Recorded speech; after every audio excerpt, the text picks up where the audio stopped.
Good morning, everybody. I hope you're having a great morning today because it's about to get a little bit better.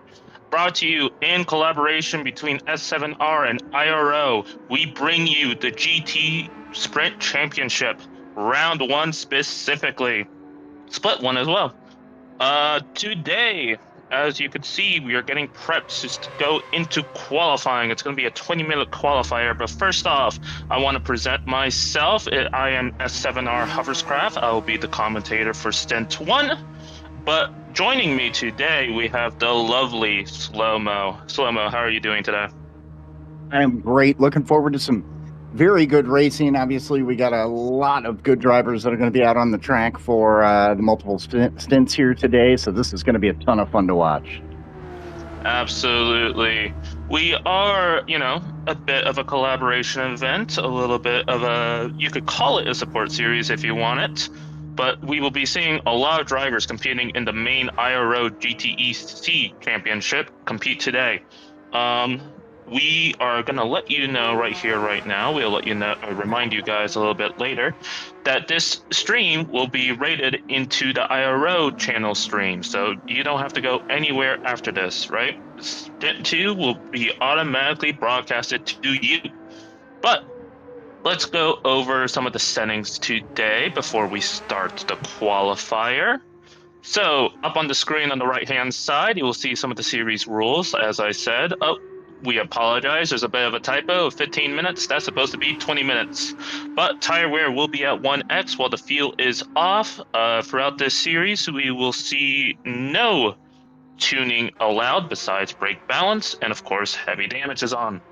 But going into the race, as I was saying, there will be two stints. Each stint will be 57 laps, but in game it will be 59 laps because the first lap will be an out lap and the last lap will be the in lap.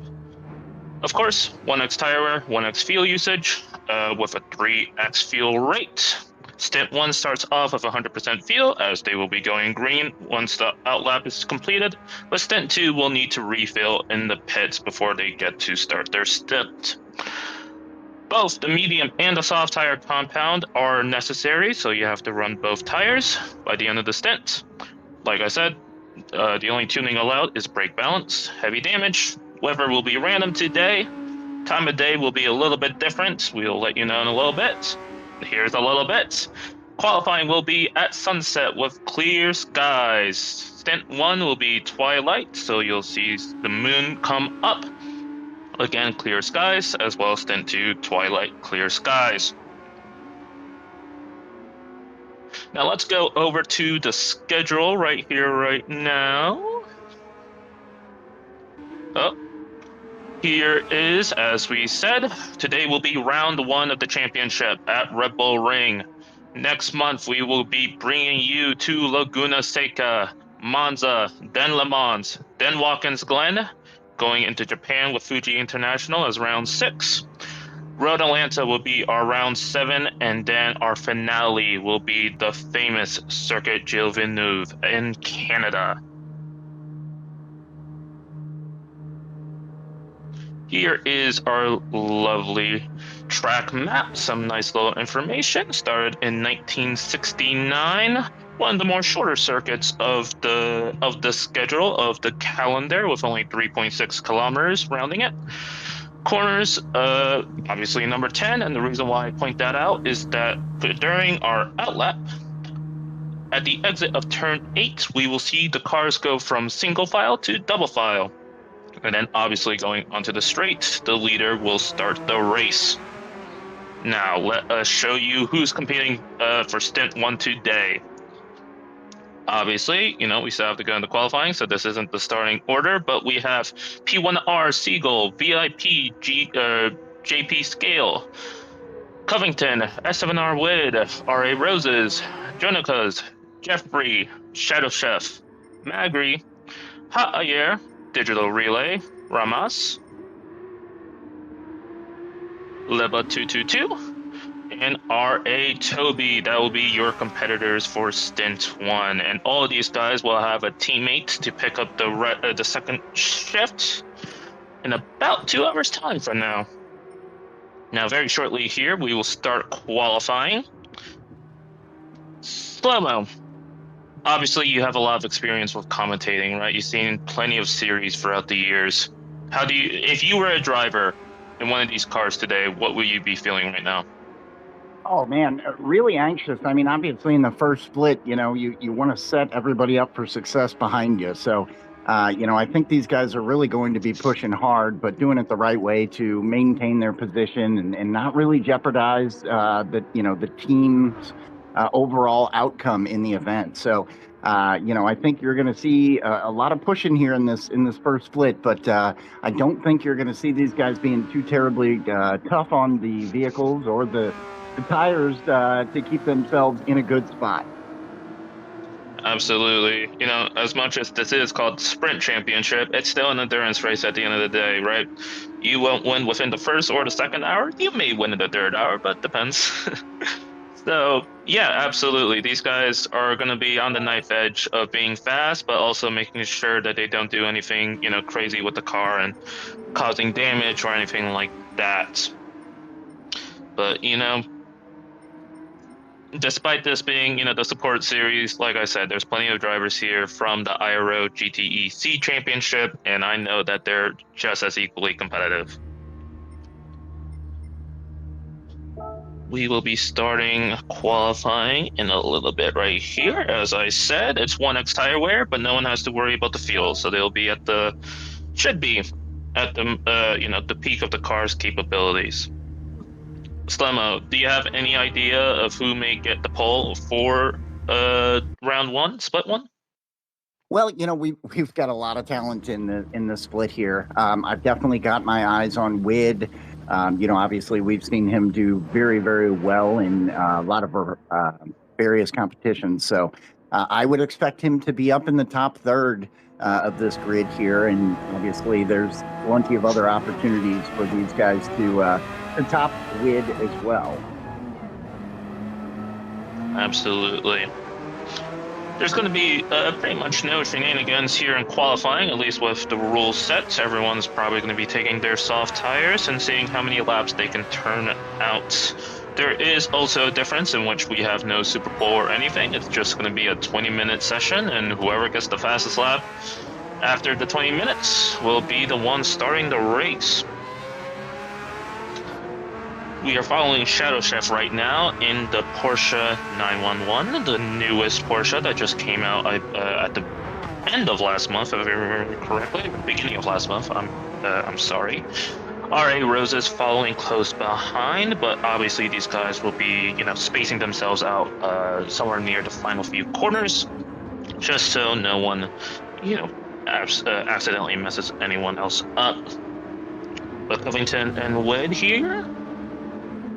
They're going to be the first drivers to cross the line. Covington with the Viper, with the Porsche again.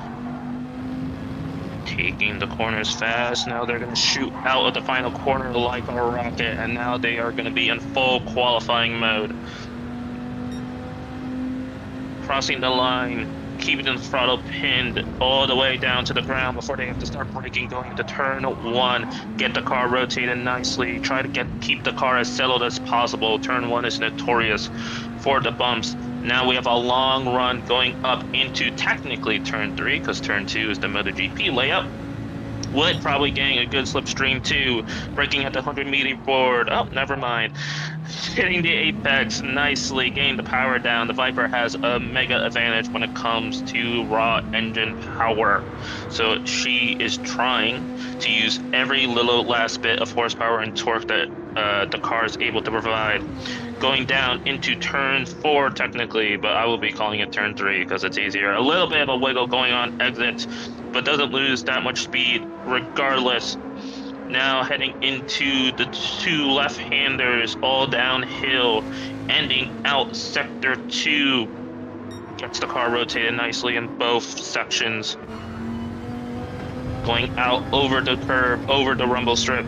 Now only 2 corners between the car and the finish line to set the first lap of the session.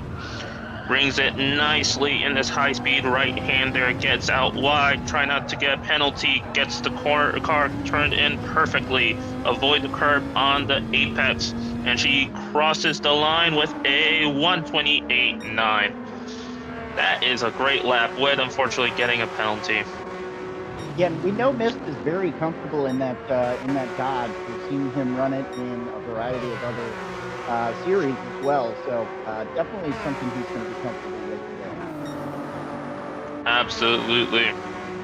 Well, I mean, all these drivers should be probably have had a lot of practice. You know, there's a lot of prep that goes into these sort of events, right? You know, obviously, all these guys are going to be competing with their own teammates, and even if they are free agents, as I say that, Siegel takes a professional pole with a 28.8. As I was saying, a lot of these guys have pride in themselves and pride in their teams, and want everything to go well, right? These guys have been probably practicing quite a lot. They've been putting in a lot of effort, and whoever's qualifying for the beginning of the race, they're obviously going to be doing everything they can to leave it out on the track today. Yeah, you bet. I mean, and as we watch these guys qualifying, you know, something to note is if you look over on the left-hand side at the driver names, look at all the countries that are represented here. What an awesome representation here as far as so many different countries. You've got Italy, you know, Great Britain, Canada, America. So a lot of guys coming together here to make this such an awesome series. Absolutely. IRO does stand for the International Racing Organization, so you know it's expected to have a lot of people from all different walks of life to join us here today as we see the second round of laps coming up. So you're going to see a little bit of a shuffling in the provisional order. Jenica's here will be crossing the line with a 0.3 improvement, basically going up to 8th with a 29.5. As we see here now, R.A. Rosa is going up the hill with a little bit of an improvement, but still fairly neutral from her fastest lap of last lap. Gets through the hairpin nice and tidy. Someone in the background has a penalty. I missed them, but regardless... Looks like that is R.A. Toby. So how impactful is a penalty during qualifying? You know, it is not helpful, certainly. You know, especially if you're having a good lap, you just push a little bit too hard. It'll generally ruin, you know, your good lap and the next. So I think it's a very high impact as you see R.A. Toby is allowing some people to get by. Really courteous move there, so fair play to you.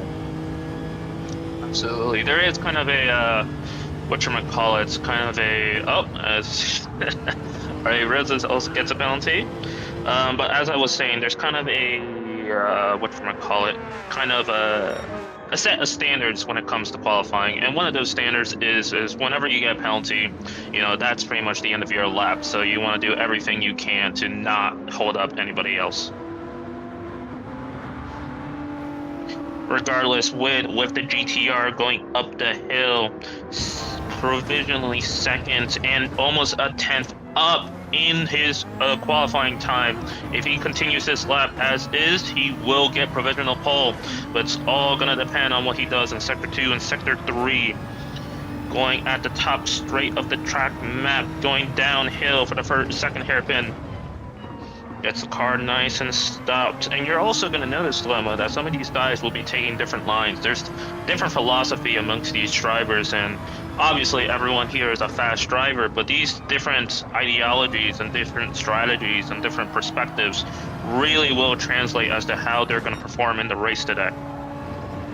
Yeah, really excited to see how that plays out with these guys. Obviously, you see there's a variety of vehicles on the track as well. You know, every car has its little sweet spot here at the Red Bull Ring. So, you know, these guys are definitely going to be pushing those sweet spots.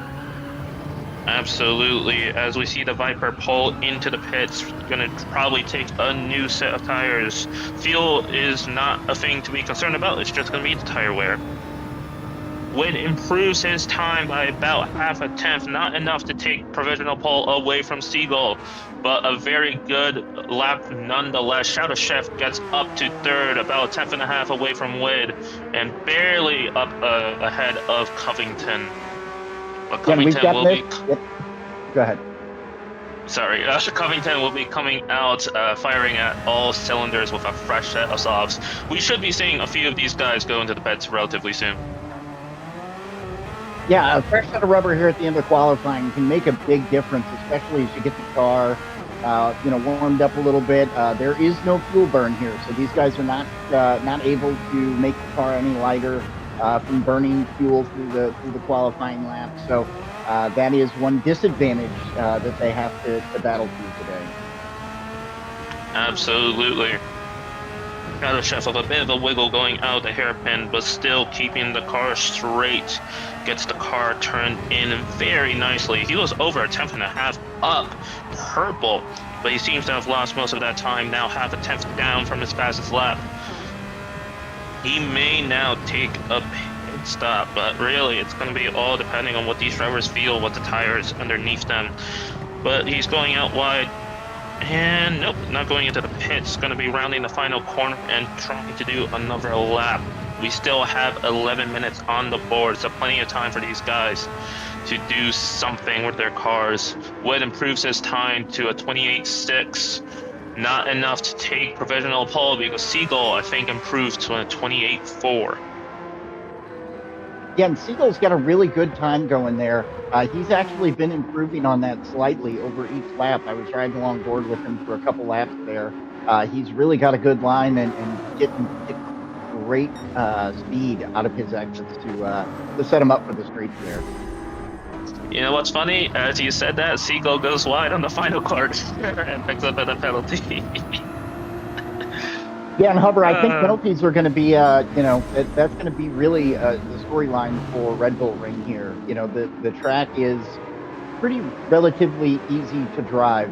There's not a ton of turns that you have to navigate, but everybody's always trying to push as far as you can get to straighten out that corner as much as possible. And these track limit penalties, I think, are going to be a storyline through today's race. I agree. It's going to be, it's such a notorious track, right? And, even in real world racing, it has been a conversation. For example, in Formula One, right? A lot of drivers everywhere consistently get penalties because of how much runoff there is, right? In terms of the curbing and the asphalt. As I say that, Jeffrey exits Sector 2 with a 10th improvement, so let's see if he improves his lap overall. But yeah, you're right. Throughout this entire race in Split 1 and Split 2, by the way, guys, we're going to be showing off Split 2 later in the day. A lot of drivers will probably be losing positions due to penalties. We're going to see the order move because of that. Jeffrey ends his lap with a 10th improvement, still in 5th. Very good showing with that Audi R8. Ayer going into the pits, getting a fresh set of rubber. Siegel also in the pits, as well as Ramaz. Let's see what they can do, what they can turn out with a brand new set of saws. Magri takes the turn 1 pretty nicely. Slimma, how difficult is that turn 1 with how bumpy it is? For me, I struggle with turn 1. The pavement can be rough if you hit it the wrong way. You take it too wide, you get outside onto that rumble strip, that can be dangerous. Turn 1 can be treacherous, especially if you're driving around without assist. It's very easy to get the car unsettled through there. Absolutely. Turn 1 is, at least for me personally, the most difficult turn on the track. It's just so inconsistent. Magri goes wide of the apex into turn 3, almost goes onto the gravel, but he seems pretty okay. He may abort this lap just to cool down his tires, keep them nice and chill for the next lap, but he does have cars behind him, so he can't be going too slow. That is basic qualifying etiquette. Shadow Chef also in the pits, as well as Jonica's And Maggie will be taking a pit as well. Hot Ayer is coming close behind. He has a fresh set of softs, so he will be trying to push. Oh, unlucky with Toby. About to start another lap, but picks up a penalty. Where did he get that? Going into the penultimate corner. Does he go wide? Does the car fail him? Yes, it does.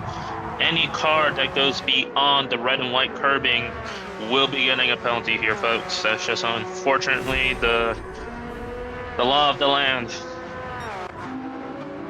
Yeah, as you talked about, that's kind of an off-camber turn too. So it just, your car just wants to go further out, So you really got to struggle to hit that apex correctly and to get yourself pointed in the right direction as you're coming into that final turn.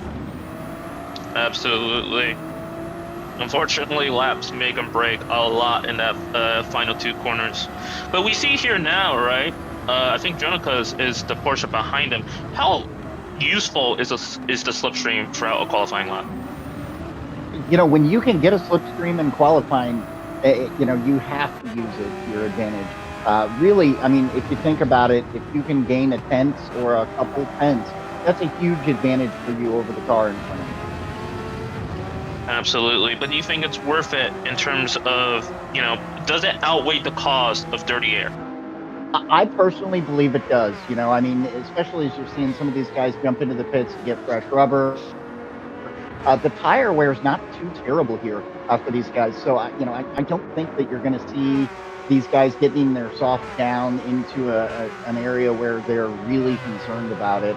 As you see, I can kind of flip through the field, and really everybody's tires look pretty fresh, even the guys who have not recently been into the pit. Yes, good point. Luckily, the tire wear isn't too bad, so dirty air doesn't multiply the effects of tire wear that much. Maybe worth it overall, but there's also the psychological side of following a car in qualifying, right? Because I've talked to some of these drivers, right?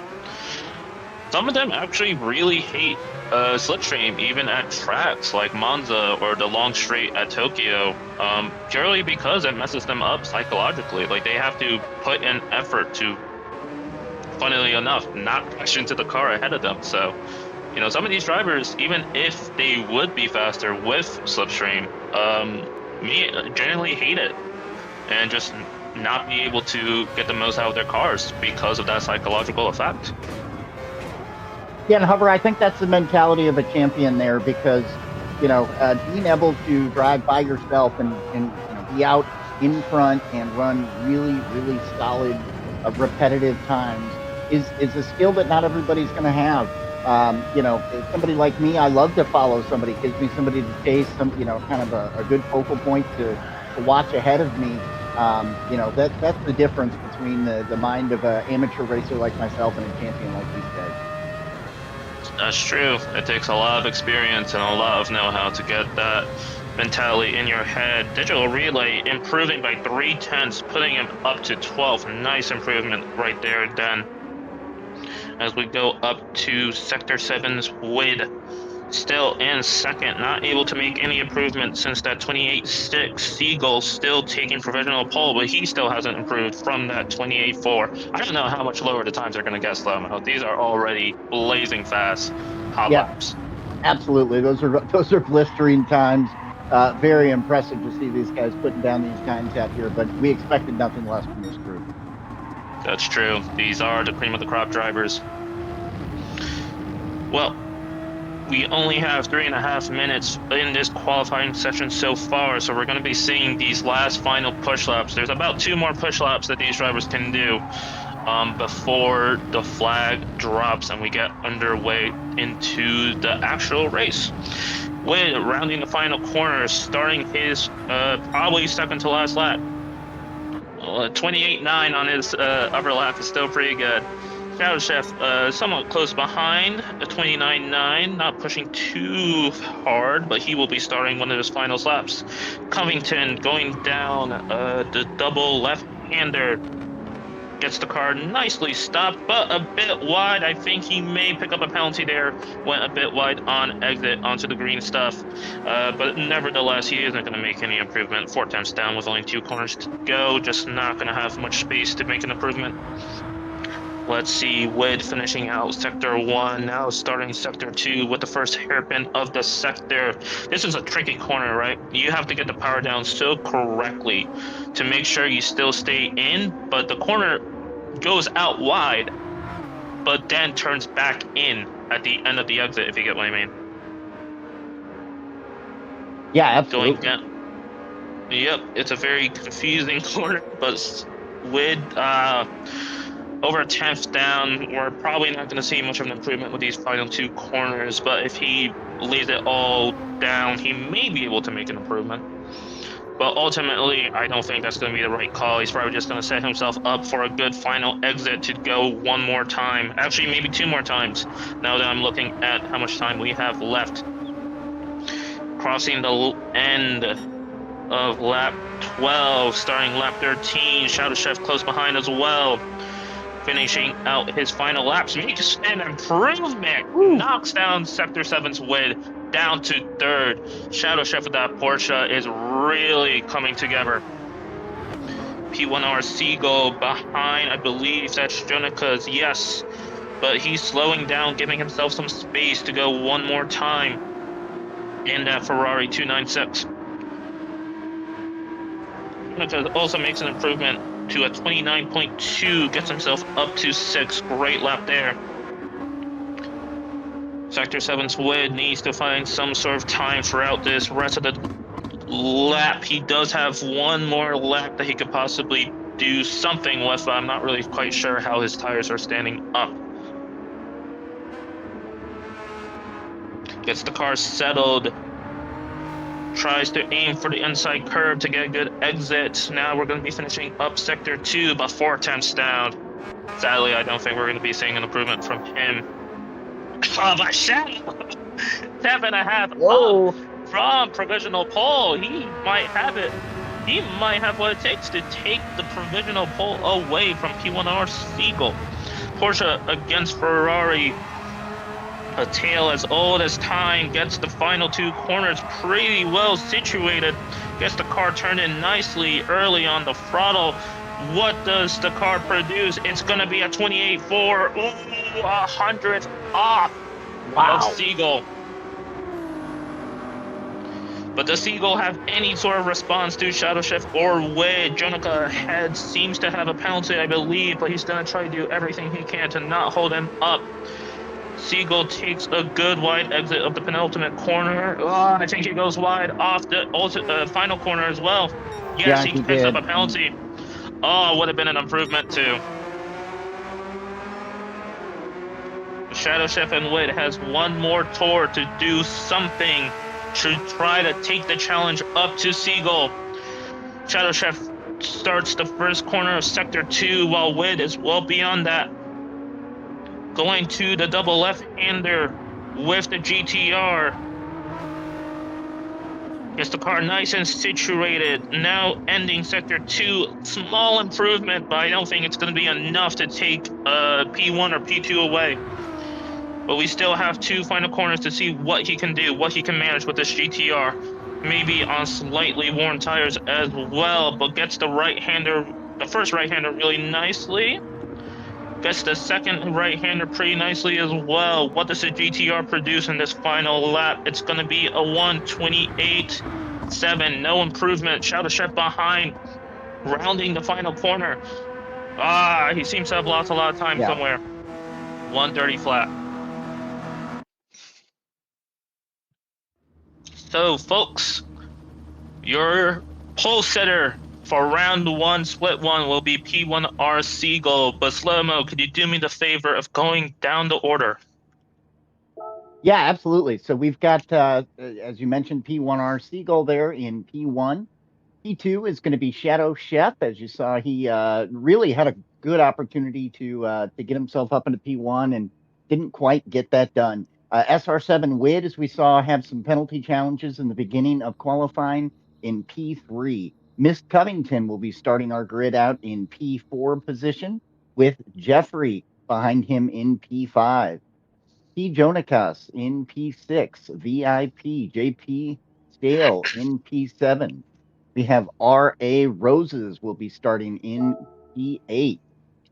P9, we have Ramirez. X. In P10, A. Margry. P11, NVR, Hot Air. P12, we have Toby. And P13, Liba. And then P14 will be SR7's Digital Relay. Thank you very much, Slow-Mo. Oh, unfortunately, we have lost someone in RA Roses. Hopefully, we can get them back before the start of the race. But let's go over some final nitpicking details of Split 1, Stint 1. So, at the beginning, you're going to be seeing everyone leave from a standing start. The reason why we're doing that is because we're going to be going into single file all the way up until the end of Sector 2, Turn 8, where the cars will be getting into double file. At the beginning of the outlap, it's going to be an 80 mile per hour speed limit. When we get to turn 8, we will be going down to 50 miles per hour for the rest of the lap until the pole sitter gets to decide when the race starts on the main straight. And of course, we're going to be seeing 1 times tire wear, 1 times fuel consumption, 3 times refuel rate. Everyone starts at 100 liters. Now, Slow-Mo, I've been talking to some of these guys, right? You know, obviously my own teammates, but as well as some other people. It looks like 2 strategies seem to be on the board today. We're going to be seeing either a 2-stop or a 1-stop from a lot of these guys. Yeah, and I think with a situation like this, I don't expect anybody to go too far out of the realm of those 2 strategies, right?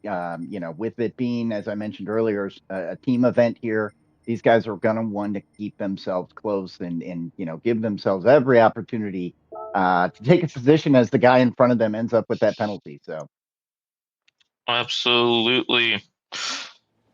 But my dear viewers, we're going to be seeing the strategy. I should probably go more into detail, huh? It's going to be either 2 stints of softs with 1 stint of mediums, or it's going to be 1 stint of mediums and 1 stint of softs. With the one that's tire wear, the softs can actually go quite a while. They can go pretty much the whole distance of the 57 laps. But it's going to be depending on how much time they want to balance out into the pits. If we see 2 stops, we're going to see the stint of softs to go around 24 to 28 laps, and then finish it out on mediums. If we see the 1 stop, the softs is going to take a lot more of a brunt, around 35 to 38 laps, and then obviously finish out on the mediums.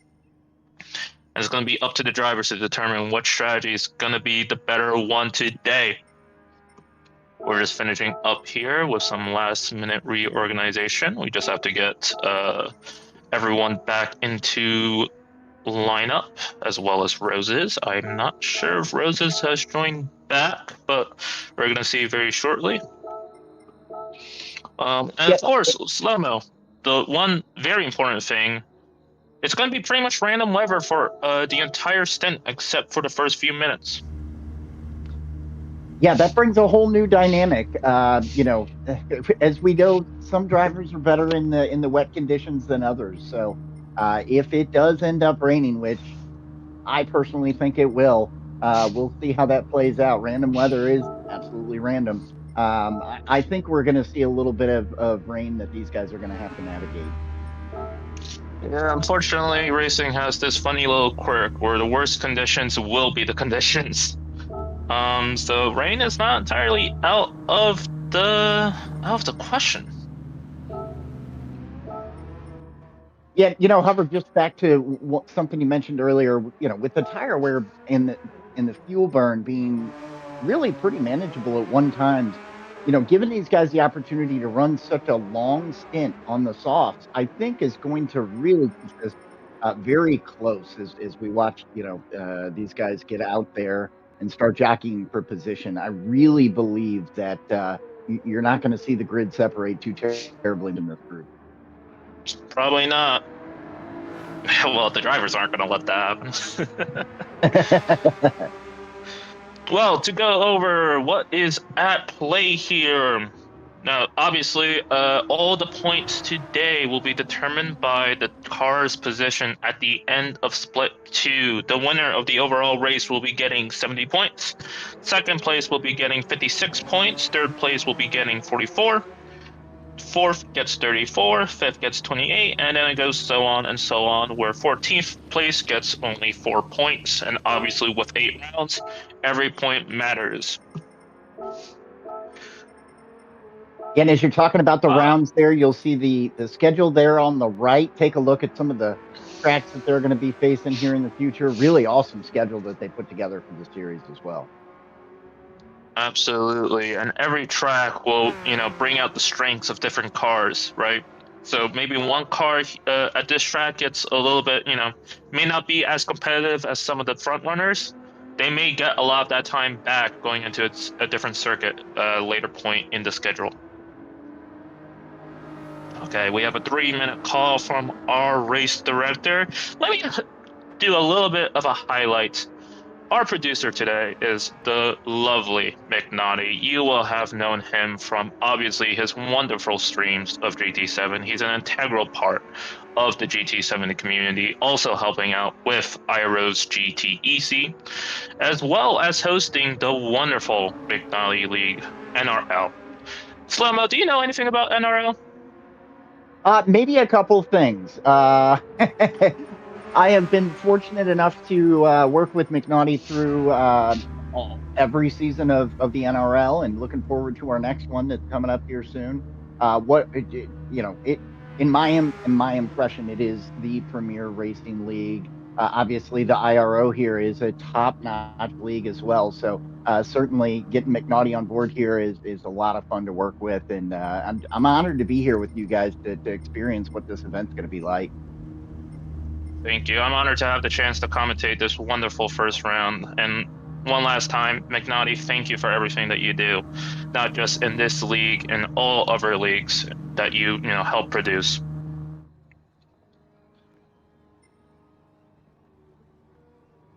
We're It pretty looks much like done. everybody's in, yeah. Yeah, grid order will be just finished out very quickly here, and we will start fairly soon. So stay in your seats, everybody. Don't go get that cup of water. Don't go get that popcorn, because lap 1, well, I guess lap 2, will be quite a doozy. This is a long race for these guys, right? However, so, I mean, for somebody like me, the longer races really wear on you as a driver. And, it's easy to make a mistake over that many laps. So, what are some keys for you that these drivers are going to have to pay attention to through today's race? A lot of it is more just how focused can you stay throughout the entire race. And I know that sounds kind of obvious, right? Like, obviously, you're racing, you have to stay focused. But it's really important to not let some of these smaller details get you distracted, right?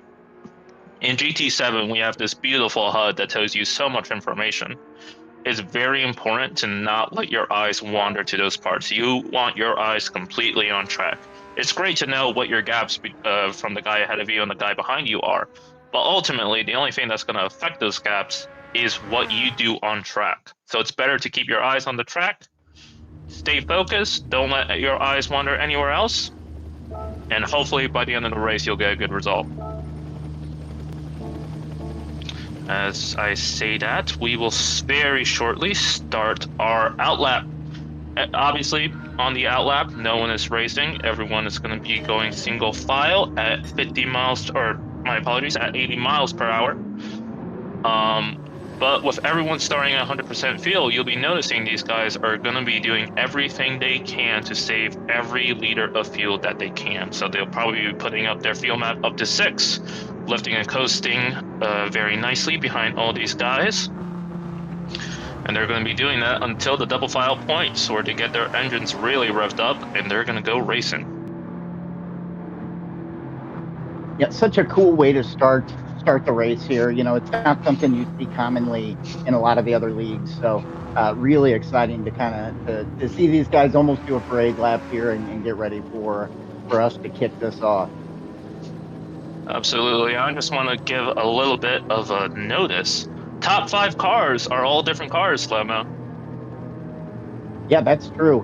Really good mix of manufacturers up there in the grid. You mentioned it earlier. Every car has its advantage in some situations where we know the Ferrari is very good through the twisty turns. Maybe doesn't have the same high end, top end as, for example, the GTR. So I think you really have to take advantage of where your car is going to be the best and make sure and capitalize on that through each lap. Absolutely. I will say this grid is, packed with quite a few different Porsches, but, seeing the top 5 have a different variety is really nice to see. You're going to notice some of these cars are going to be doing, some weaving. That's not to block anybody, of course. That's to just warm up their tires, right? They want their tires nice and hot going out onto the final corner to be ready for the launch. And every time they weave a little bit, they'll be warming up their tires, get their tires in a better heat range, and hopefully get a better launch than everyone around them. As we round turn 7, going into turn 8, remember, turn 8 exit will be where everyone starts going double file. And the speed limit will go down to 50 miles per hour. So we should be seeing that fairly shortly. Yep, Shadow Chef will be going... Should be going a little bit upside. Yep, you see the car. We have such wonderful drivers. This is second nature to them, Slow-Mo. Oh, it's impressive. I mean, it's not easy to navigate through this, and again, like I said, it's different. It's not something everybody's used to. So this just shows their skill level here. Absolutely, great coordination, great respect amongst all drivers. And very soon, these drivers are going to be taking off their gloves. Rounding the final corner, the starting line is a little bit further up ahead, but you'll know when the Ferrari launches off. Yep, and the crowd comes out of the seats. Here we go. We're getting ready. And Seagull takes a launch, very good launch as well. Shadow Chef caught sleeping. Wid now alongside. Seagull takes turn 1 very dominantly. Wid on the outside of Shadow Chef. Is he able to make a move? Yes, around the outside. Wid takes P2. Shadow Chef drops down to P3. Covington and P4. Jeffrey and P5. I think the grid relatively stayed the same. Covington takes the outside of a compromised Shadow Chef with the Viper. Able to get outside alongside, but Shadow Chef breaks deep, breaks late. The Wid's gone sideways. Corner Wid. Shadow Chef takes up to P2, but JP Scale takes up into right alongside him. Actually takes P2 away. Wid, does he have damage? I can't tell, but let's see this replay. Wid takes dominant fashion going to turn 2, but Shadow Chef breaks so late. But Wid also almost spins on the exit, and Shadow Chef just happens to be right there. Unfortunate course of events. But going back up the grid, Wid still in 14th. Let's see, the cars are all still scrambling up ahead. Seagull still in P1. Scale takes P2 away. I think he qualified, in P6, if I remember correctly. Covington still in P3 ahead of Shadow Chef with that Viper's straight line speed. But Shadow Chef is going to do he gets alongside, pushes Covington a little bit to the side, takes away P3, reclaims that 1 position. Now he's going to be hunting down JP Scale. But the cars, except for P1, are all still very close alongside. Covington takes the inside going into turn 1, gets it alongside there, and now it's going to be a drag race going up the hill. Who's going to take the slipstream of JP Skill to get their position solidified? Covington seems to take the space. Let's see what happens up here going into turn 2. Everyone stays nice and neat, single file, no looks on the inside. R.A. Rose is in 5th. Jonika's behind. 2 cars side by side. That looks to be Magri and Jeffrey. Oh, wow. Yeah, what a start, right? And, something to mention, however, Roses started back in P8, so has moved up a couple positions. Obviously, we saw that was a tough lap there for Wid, so I would imagine he is going to do everything he can to start working up this grid, but he has got a long way ahead of him to catch up to do that. He does. It's an unfortunate set of events that dropped him down the path, but he's going to be doing everything he can for his team, getting his car and his team lined up in a good position for the start of Stint 2. Jeffrey in the Audi, I think he's dropped back some places. I think he qualified P5 in the Audi. Unfortunate, lost some positions, goes out wide. He may get a penalty there, but the pack seems to have settled down quite a bit. Everyone now knows that, yep, he got a penalty. Everyone is in a single file line now in this kind of conservative state. They need to be able to, properly tell how much pace they need to extract from their fuel and tires to make sure they don't leave themselves vulnerable at the end of their stints. Yeah, it looks like Mist has also picked up a half-second track limit penalty there, running in P3 right behind JP Scales. So that's definitely going to cost him at least one position to Shadow Chef and maybe even RA Roses. Yes, these penalties on these opening laps are just so destructive for their positions. The replay bugged out a little bit here. Oh no, Jonathan is side by side with, I think that is RA Roses, yes. And I think that's how RA Roses got 5th place. Quite impressive indeed. As we see here, Roses still ahead, but Jonica is leaving himself a little bit open to Magri. He may take the position away from him. P13 and P14 also gets their pit stops out of the way, so it may be that they are getting off the mediums, or maybe they picked up damage. I'm not quite sure. Rama's taking a penalty. Toby a little bit close behind, not able to really get the position away from him, but still, trying to keep close, trying to make sure, Ramos is under pressure. I'm sorry, folks. The stream seems to have stopped a little bit in our little Discord, but Shadow Chefs goes out wide, gets a little contact from, I believe that was Jeffrey. Yes, he was taken out wide quite a bit, but looks like no penalty. Very interesting here. Oh, there we go. It got back up. Sorry about that, folks. Yeah, and Hover, well, Shadow Chef out of the hairpin of turn 2. Let's see what he does. Nice and stable. Why is the stream not working on my end? I'm sorry, folks. Hover, while you're doing Going that, down the hill of the second hairpin of the track. There we go. As we see up ahead, Shadow Chef goes a little bit wide into the gravel, dipping his wheels. Jeffrey Haayer is close behind. Jonicas and Magri fighting. Up ahead, Shadow Chef wants to get there. He wants to be in that fight to get back some of his positions, improving his fastest lap by a 10th out of Sector 2. Looks like RA Roses is having a bit of a look from who is that behind. I can't tell exactly. 1 second here. Looks to be...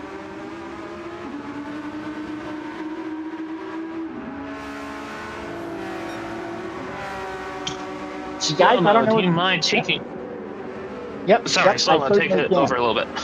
Yep, no problem. So, looks like we've got Jeffrey running in 8th position. One thing to note, we had saw that penalty that Miss Covington had. It did not end up costing him any positions. He's still sitting in P3. So, as we watch Jeffrey, who is trying to close on Shadow Chef does have a half-second penalty up ahead of him.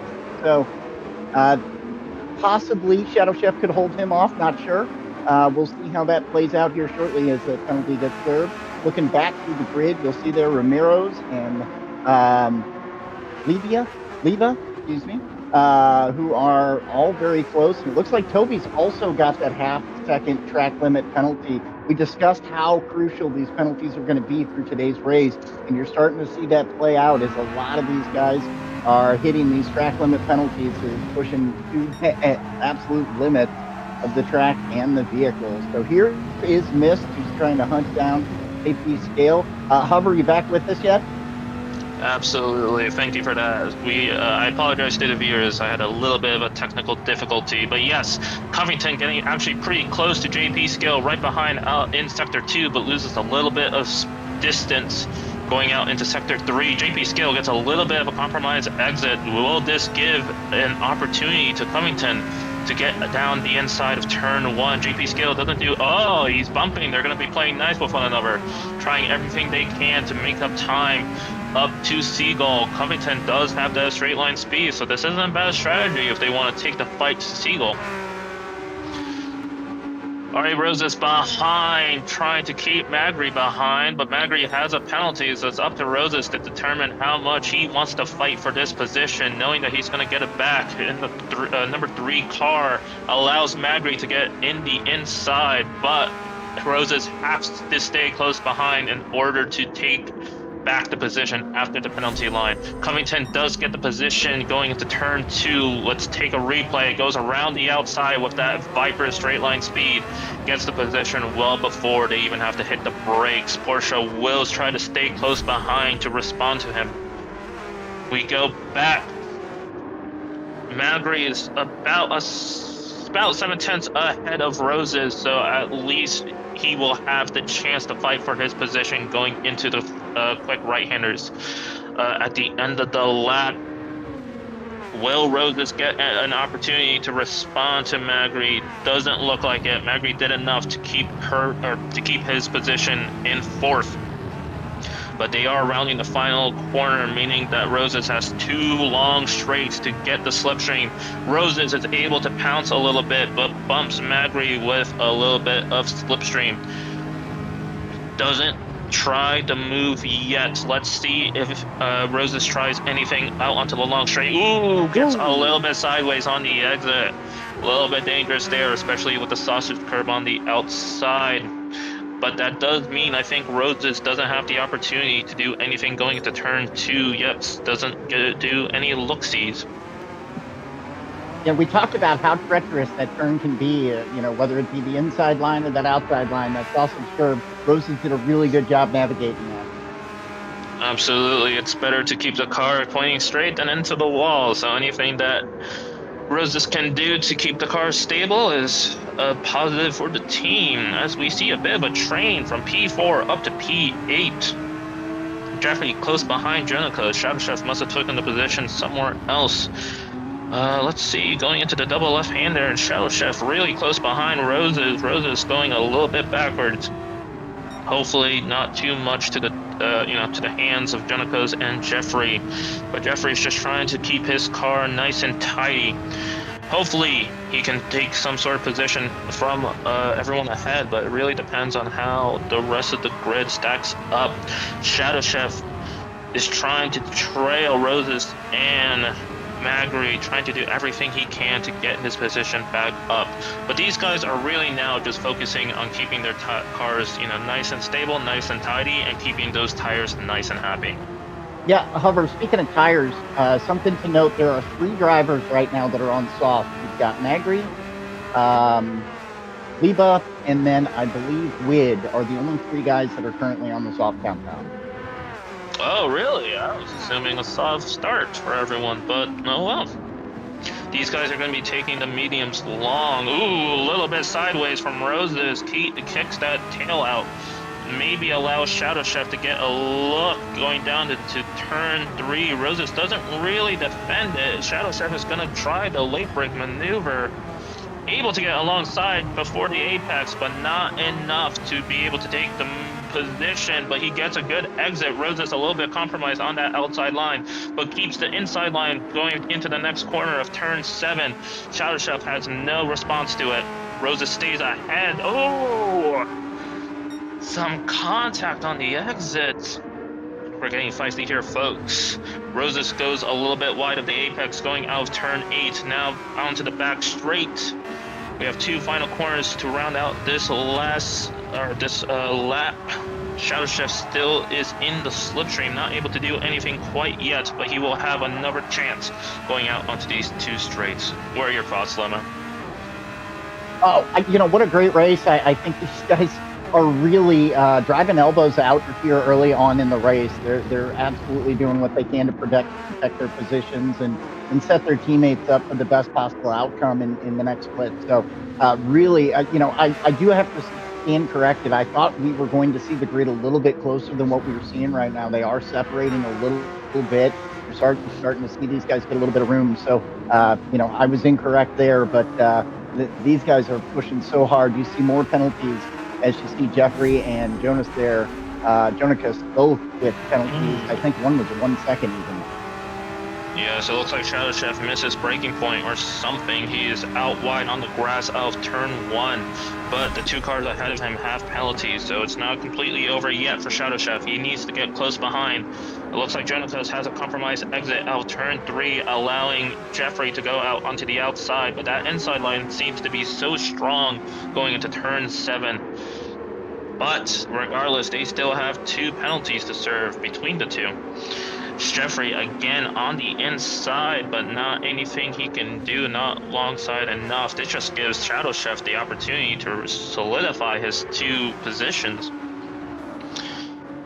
Let's see here. Jair in 10th, running ahead of Ramos and Toby. They are close behind, but let's see how much they can, really challenge him for that position.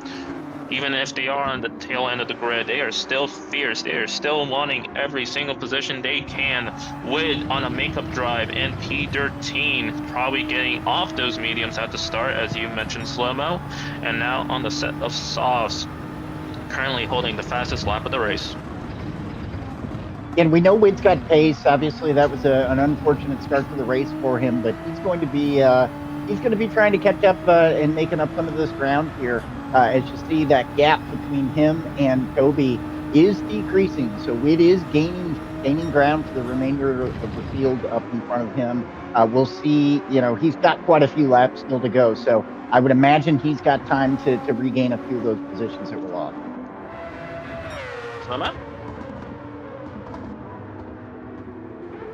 My apology, folks. I believe there is a bit of technical difficulty. Slow-mo, if you can hear me, please take it away for a little bit. Yeah, no problem. So as we watch here, Digital Relay currently in P14, you'll see that he's got about 11, almost 12-second gap between him and Wid. That gap appears to be increasing as Wid's starting to pull away ever so slightly from the back half of the field here. The back of the field, actually. And there is plenty of racing for these guys left to do to make up some ground. If you notice, just double checking the tires here, Digital Relay is on the soft compound. So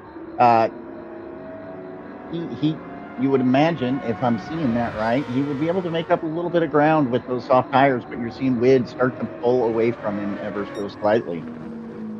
Back up to the front, here is our current leader in Seagull. We saw him start in P1 with Wid right behind him. Seagull is putting a little bit of room in between him and Mist Covington, who is currently in P2, with Agri sitting in P3. As you see Seagull coming around these corners with about a 6-second gap, you almost don't even see Mist in the frame there. So a really solid lead. That's got to make him feel comfortable to not have to see somebody crawling in his rear view mirror as he's working around these laps. We are currently through 12 out of 59, 58 laps that these guys are going to run. So again, plenty of racing left for some shakeups. We're probably about halfway through this stint before you're going to start seeing some of these guys come into the pit. We would imagine high 20s as far as laps go. What they're going to get out of these compounds. Maybe some of the guys on mediums run a little bit longer, but I would imagine that's about where you're going to see them go in. Here's a look on board Mist as you see Margery behind him trying to keep close, stay in that slipstream, and keep working towards that P2 position. Hover, are you back with us? Absolutely. Thank you very much, Slow-mo. Magri in P3, closing actually pretty close behind Covington. Magri was far back. I think he qualified like 7th or something, so making a really good time in this opening stint. But he still has to be wary of JP Scales and Roses. 1 or 2 mistakes and a penalty, and he loses that P3. Isn't that right, Slemma? It is, yeah. That's unfortunate. You know, you want to keep that position, but then again, you know, I'm not gonna door bang with somebody so early and you know make it worse. So you know, sometimes it's best to let the driver have the position. Absolutely. You know, it's as much as it's called a sprint championship, it still is at the end of the day an endurance championship. You gotta keep the car pointing straight for the entire 3 hours. But there is a train forming behind Magri from 4th all the way down, it looks like, to 8th, I believe. Yes, sir. Yes, 4th, 5th, 6th, 7th, and 8th all seems to be decently close to one another. Not, you know, not bumper to bumper, but enough where they can capitalize on a mistake. And that's always the hardest part in a race, right? You know, being in that kind of space where you know that even one small mistake going into a corner, right? One deep braking, as I say that, Jonicas goes wide, allows Jeffrey to get a good exit and challenge him going into turn 1. Those type of mistakes are always, you know, detrimental to a driver's psyche, right? You're going to get frustrated at yourself for making those mistakes, but, you know, ooh, really kicking that tail out, almost losing the car, but keeps it straight. But yeah, as I was saying, small mistakes can really pile up on your psyche. Yeah, they can. And as we're seeing these penalties play out through today's race, with Lydia with another shimmy, wow, what a wild ride he is having here on this lap. Having trouble getting that power down, but again, the penalties, you know, you can certainly let that get to you, but if you can keep your head on straight and really stay focused on, you know, making sure you're not getting those in the future. Let's take a look here. Where are we? So this is where the overtake comes. Toby takes his penalty, and there is a nice move there. Nice and simple for Wood, making up positions, still holding the fastest lap of the race, and even going faster right now as the field goes down, 2 tenths up out sector 2. You know, it is difficult to do a recovery drive, but, you know, he is trying his absolute hardest for his teammates. Let's see, we round out the lap. Wood still close behind Ha'ayer, making a really good time, admittedly. Let's see, will we have a challenge going into turn 1? Ha'ayer defends slightly, but Wood picking up the slipstream goes out onto the outside. Can Wood do the same thing he did on Chaushef? Well, he doesn't need to. He gets the position nice and early into the corner. Wood up to P11. Hover up at the front of the pack. Yep, it looks like Mist and Magri are very close together, so I would imagine we may see some challenge here if Magri can get a little bit of opportunity or a door open that he can try and sneak by Mist, as we know that Dodge has a lot of very good top line speed, maybe not as good in or out of the corners as that Porsche that is trailing it. Yes, it could also just be, you know, maybe Covington, you know, chewed up his tires a little bit too quickly, right? That happens a lot in these, you know, type of races. But overall, you know, Covington is a fantastic driver. I don't think, even if he does start falling behind a little bit, I don't think he's going to let Magri get an easy P2. No, and there is a tire difference between the two. So you've got Magri on the soft, and then you've got Mist on the medium. So, you know, Mist mediums don't look too bad in my impression. I think the soft for Magri are still pretty good. Obviously starting to show some wear here after 16 laps. Absolutely, yep. These softs are, you know, showing their age a little bit, and maybe in around 10 laps time we'll see some of these drivers get off of the softs. Will they go onto mediums or another set of softs? That's going to be up to the drivers. Ari Roses with a penalty. Luckily, Shadow Chef also gets a penalty, so they neutralize each other out. But Roses still having a great race, as you mentioned. Roses qualified in, I believe, P8, so holding 5th, nice and steady. Really good work from him. Yeah, while we're bouncing messing around, but I've been keeping an eye on this battle for P2, and it looks like Mist has gotten a little bit of space there, almost a second between him and Magri at this point. Nice. Absolutely, just doing everything he can. Looks like we lost somebody. Liba in the Ferrari 296, the purple Ferrari. Such a shame. But let me explain it, as this is now the perfect chance to. There is a rule in terms of disconnects. There is a formula used depending, as I say that, Wid is able to do a bit of a switcheroo going on turn 8. Able to take up 9th away from Ramas in the Porsche. Great move by him. Magri really close behind Covington right now. He may have a chance to do something going into turn 2. Let's see what happens.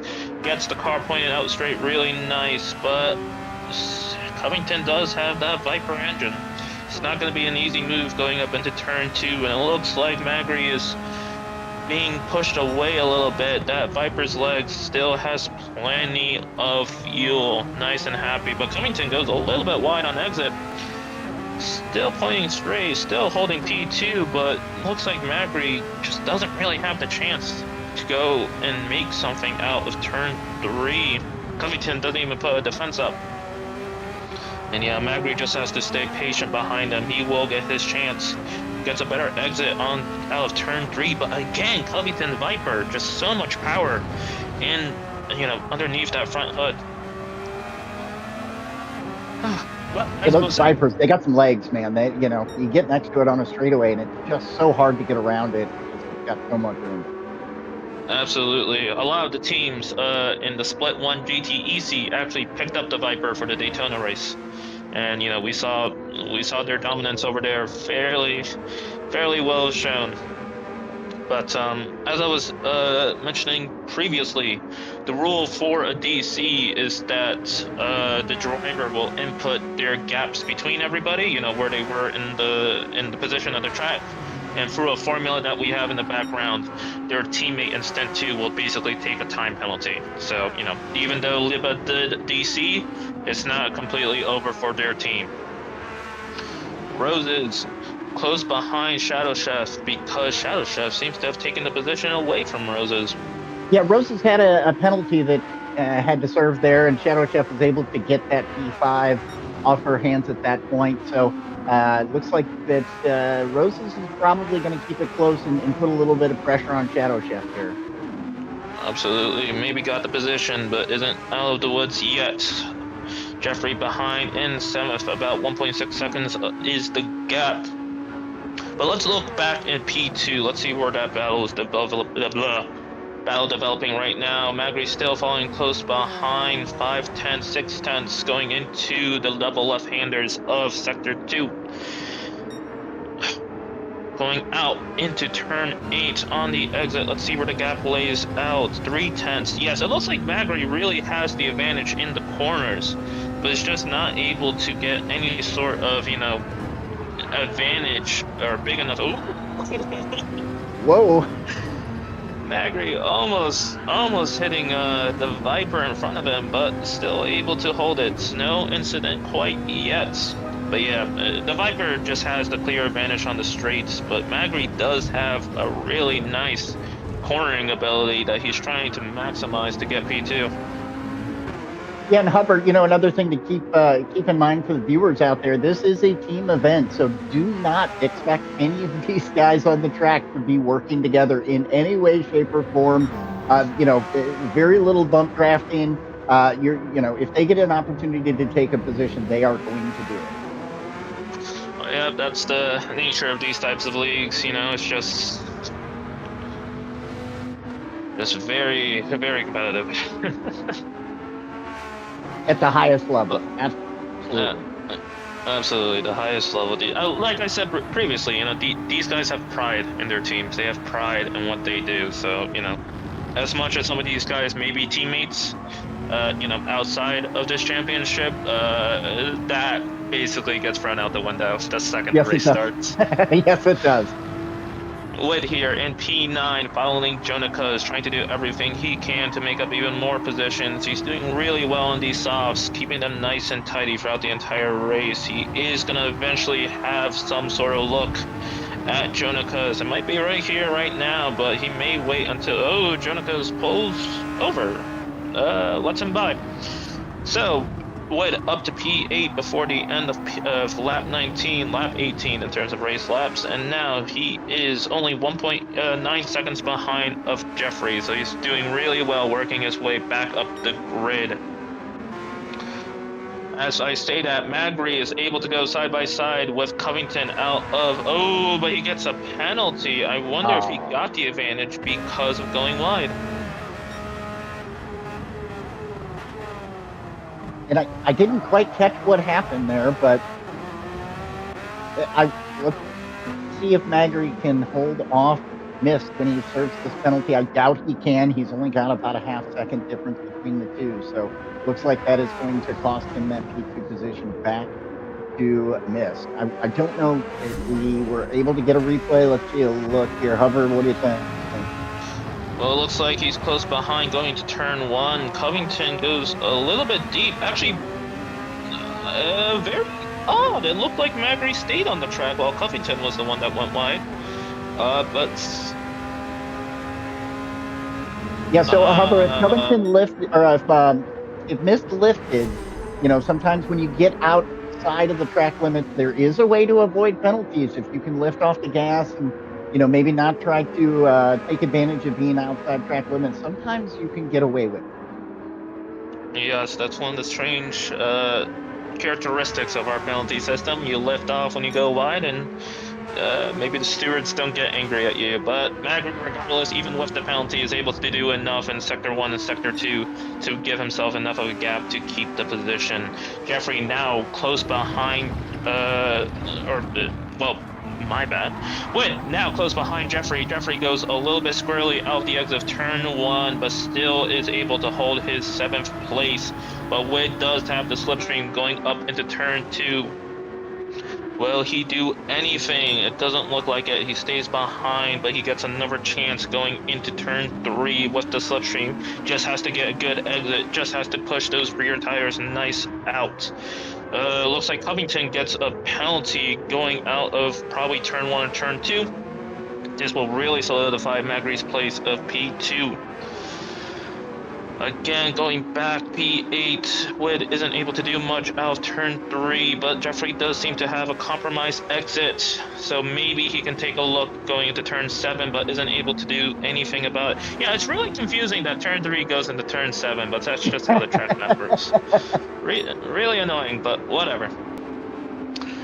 P8 still close behind P7, Audi versus Nissan. A combination I haven't seen very often, but Wood is able to make great use of that GTR, going side by side, going into the first right-hander of Sector 3, takes the position nice and calmly. Now up into P7. Yeah, so he'll set his sights on Roses now, try and close that just over 1 second, 2 second gap, excuse me, between himself and Roses to get into possibly a P6 spot there. You know, boy, these guys are doing a very good job making their cars wide. You know, as we saw that battle between Mist and Magri, you know, some of these guys are doing a fantastic job with not necessarily being defensive, but just making sure to hit the apex and stay right in the line of travel that the guy behind you wants. So really, really good racing we're seeing from our drivers today. Absolutely. You know, these guys are obviously fighting for points, but, you know, they do respect one another. All drivers respect one another. Just part of the game. But anywho, as we see here, Seagull really doing well this first stint. 11 seconds ahead of P2 with only 22 laps on the board so far. He's really dominating this race with that 296, really in tune with the track and the car. Amazing drive by him, and he's going to hand off his car into a wonderful spot for his teammate in Stint 2. Yeah, that's a strong lead. I mean, if you look at kind of where everybody's at, obviously had Wid not have had the challenges in the early portion of the race, he would potentially be there to challenge, but that's not the case. So you see him just pulling away from P2. That gap continues to increase as I'm jumping on board Bagri, who might have gotten a penalty coming through the last turn there. Well, Jeffrey falls behind a little bit with Jonica's Slemo. Unfortunately, disconnects a little bit. He will be back on as our second camera. We apologize for that, folks. Technical difficulty seems to have plagued us today. But anyways, Jonica is now close behind Jeffrey, trying to take the P8 away from him. Not quite sure what happened to Jeffrey. Up ahead, Roses gets out of the way of, I believe, Wid. Yes, also takes a penalty in that Lexus. P6 now is belong to Wid. Roses is going to do everything he can to minimize the penalty and try to stay away from the duo of Jeffrey and Jonica's. Jeffrey looks to have taken the position back from Jonica's, I believe from turn 2 it looks like. But Roses is now going to cross the penalty line right now. JP Scale actually is getting haggled by Shadow Chef. Two Porsches going into the last two right-handers of the track. JP Scale goes maybe a little bit wide, but still nice, I believe. No penalty. But Shadow Chef does get the slipstream going into turn 1. He may be able to do something going into turn 2. Shadow Chef actually improves his PB, goes out wide for the entry of turn 1, gets the car nice and stable. JP Scale gets a little bit squarely on exit, but looks like their speeds are equal going into turn 2. Shadow Chef does get the slipstream. Will he look into the inside? Doesn't look like it. Stays behind for the time being. JP Scale gets the car turned in and nice and out. Still holding his position going into turn 3 or turn 5 or whatever the turn is nowadays. Turn 3 going down the hill. Let's see what he does. Nothing of note quite yet. Looks like Shadow Chef turns in a little bit early, gets a little bit wider on exit, but the distance still stays the same. Let's see what happens next. Going down the hills at the two left-handers. Shadow Chef doesn't really have much of an advantage, it looks like. JP Skill just seems to have gone squarely. Wid also picked up a penalty. We're going to have to take a note on that, see if Roses is able to get the position back. Doesn't look like it. Shadow Chef does have some sort of advantage, it looks like, right here, right now. But not enough to comfortably get past JP Scale. But the two are getting close behind on Covington and Magri. Well, more Covington than Magri, but they are pushing pretty nicely. Shadow Chef might be actually being a little bit held up by JP Scale. He may have a bit more pace and may be able to take the fight to Covington, but he first has to work his way through JP Scale, but is now close behind, less than 2.5 tenths going to turn 2, but does he have enough overspeed to do something going into turn 2? Doesn't look like it. Still has to play patient. Still has to play the waiting game. And I want you to know, folks, these drivers are doing a lot to be able to be able to keep close behind of somebody else, right? It looks like he just has to drive his lines and everything. But when you have the pressure of a race like this, of a league like this, knowing every single second matters, it's a lot harder to, perform at your best than without pressure. As I say that, VP Scale gets a little bit comparable or a little bit vulnerable going out of turn 3. We are probably going to rename these corners, guys. I'm not going to lie. This is not turn 8. This is going to be turn 5 now. So if you hear turn 5, that's what this corner is. I'm not going to go back to the track map. It's ridiculous. Anywho, VP Scale gets a penalty, actually. JP Scale needs to now build up a gap from Shadow Chef to be able to serve that penalty and hold that position in P4, or else Shadow Chef will now have a chance to work his way up to Covington and reclaim his P3. But Wid is actually close behind, well, not close, but getting closer. Only 2.5 seconds behind separates Wid and Shadow Chef. So yes, JP Scale wants to get ahead of Shadow Chef wants to get ahead of JP Scale very, very quickly. That way he can use JP scale as a buffer to himself. Ooh, Shadow Chef looks on the inside. Lake breaks, gets to the apex, is able to at least compromise JP scale, but JP scale on the outside gets a better exit and still holds position. He needs to build this gap in Sector 2 so he can keep his P4 after the penalty line. We're going to see what happens here. Wade is now getting even closer. Gap down to less than 2 seconds going between P5 and P6. Shadow Chef close behind in the slipstream, isn't able to do anything going into turn 5 or turn 4. As JP scale gets ready to serve his penalty. Let's see what happens here out of turn 5. Shadow Chef loses a little bit of time, but not much. Still in the slipstream, very nice and comfortably. And Shadow Chef now takes P4 away from JP scale. Doesn't do enough to keep his position, but Wade is now close behind, less than a second from P5. He is now doing everything he can to get his positions back. Covington, the first, not first pit stop, I think it's the third pit stop of the race. So, well, Slow-Mo is now back into the lobby.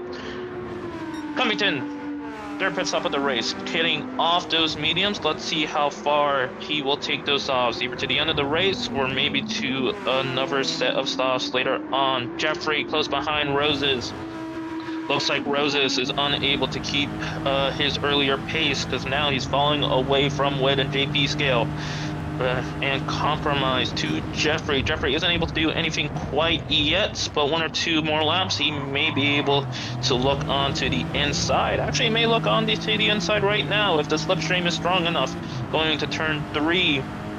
Rose is still ahead. Jeffrey unable to really get alongside. No late braking, I believe. Nope. Has to stay behind for the time being.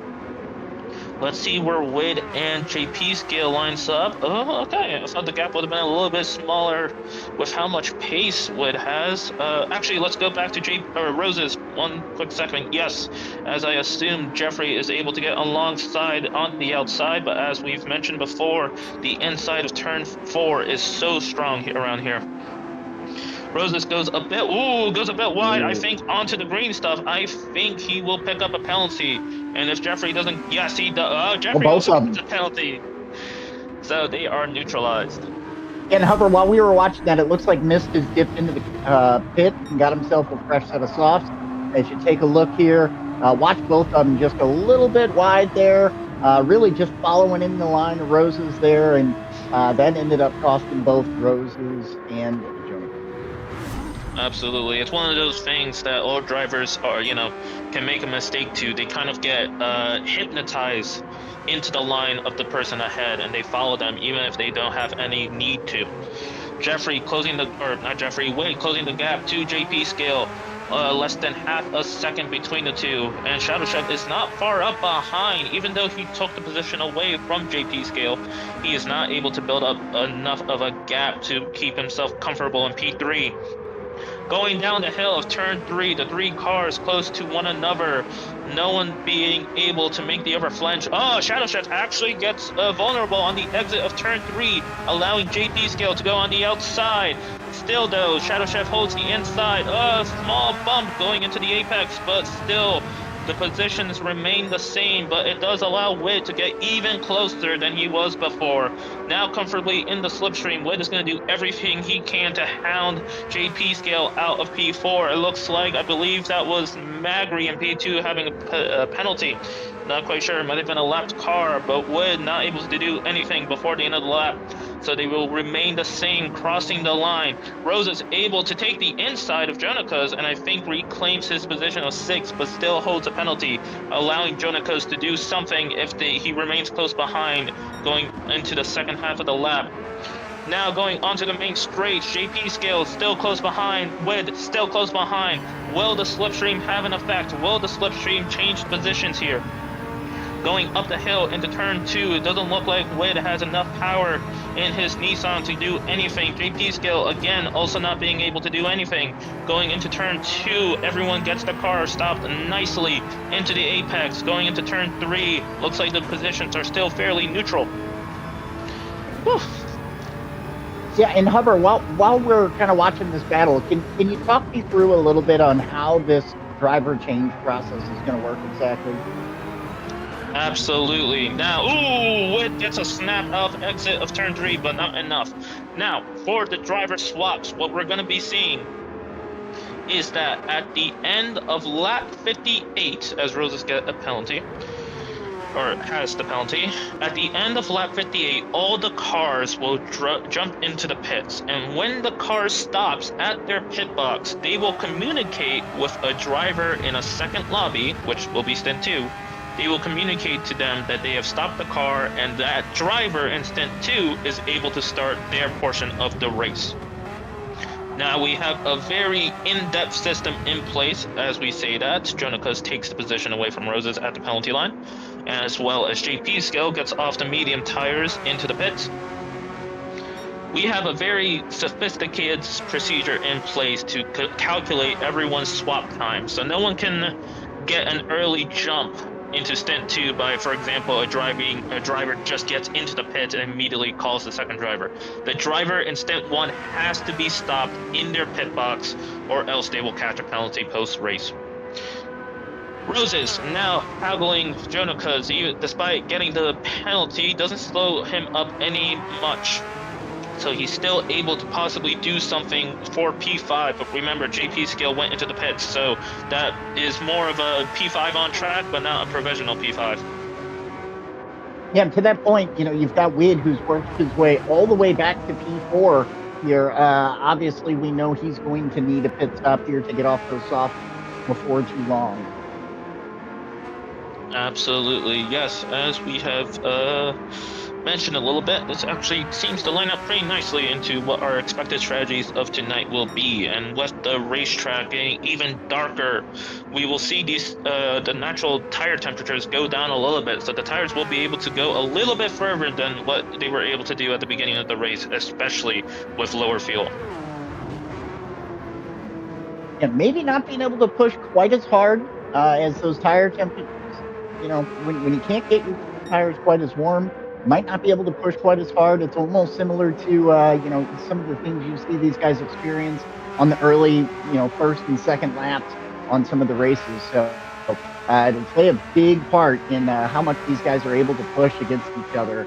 As you see a bunch of folks going in, it looks like Witt, Roses, and Ramirez have all dipped into the pit to get themselves a tire change. Absolutely. It also looks like they're all on very similar fuels, so you won't see much of any sort of position swaps because of refueling. Remember, guys, it's only at 1x, so these fuel tanks last quite a while. Now, just to remind you guys, this stream will immediately be rated onto the Stint 2 stream, so you don't have to go anywhere. You don't have to swap channels or streams. If you want to continue watching this race, you just gotta keep the stream on, and it'll bring you into Stint 2. As we say that, Shadow Chef is still close behind Magri. The pace advantage from Shadow Chef seems to have slipped away from him.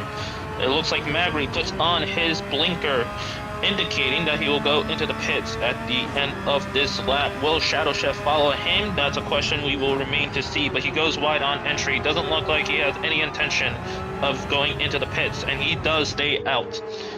Seagull now pulling, I believe, around 20 seconds of a gap. Around 20 seconds of a gap.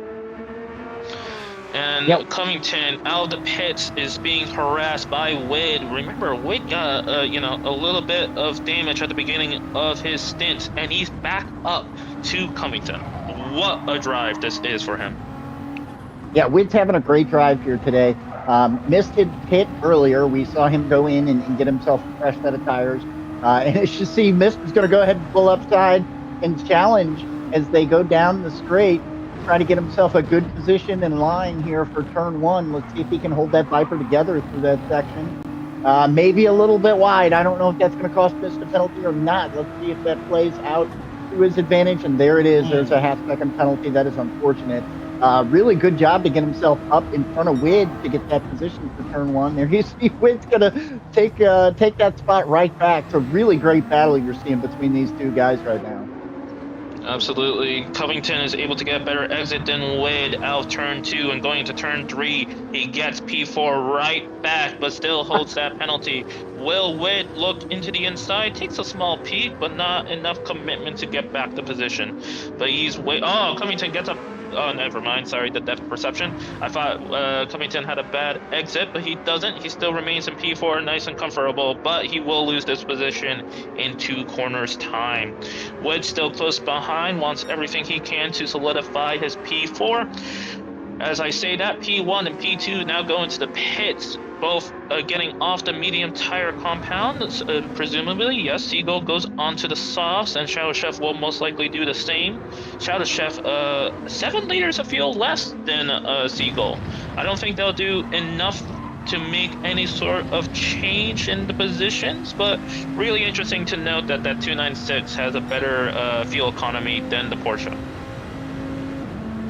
Yeah, it is very interesting, and with the fuel being such a slow or a low multiplier there, to your point from earlier, not a huge factor, but if you've got a car that's guzzling fuel much more than the opponent, and that could play a big difference over a long race like we had today.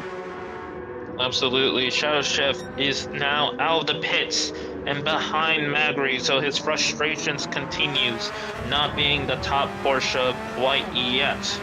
But with these guys having 2 fresh softs, it's going to be interesting to see how this develops into the second half of the race.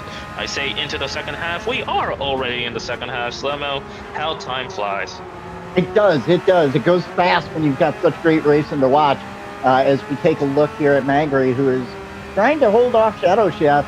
Shadow Chef has been kind of crawling right up his bumper here and looking for an open door, but just not able to find it. As you see, he takes that apex very nicely, able to close some ground, maybe a little bit of bump, nothing too egregious there. Magri's going to force himself up next door to Shadow Chef. As we get a look out the side window as Shadow Chef makes a nice drive-by. Really well done there by Shadow Chef to take over that P5 position, don't you think, Hubbard? Absolutely able to get a great exit out of turn 5 or turn 8, depending on who you ask. As I say that, Jonicas is in the pit, swapping his mediums out into the softs. He should get out behind roughly Roses. Takes a little bit of extra fuel as well. Let's see where he ends up. Looks like to be in a little bit of a gap, but it looks like Roses, yes, Roses is behind on the straight.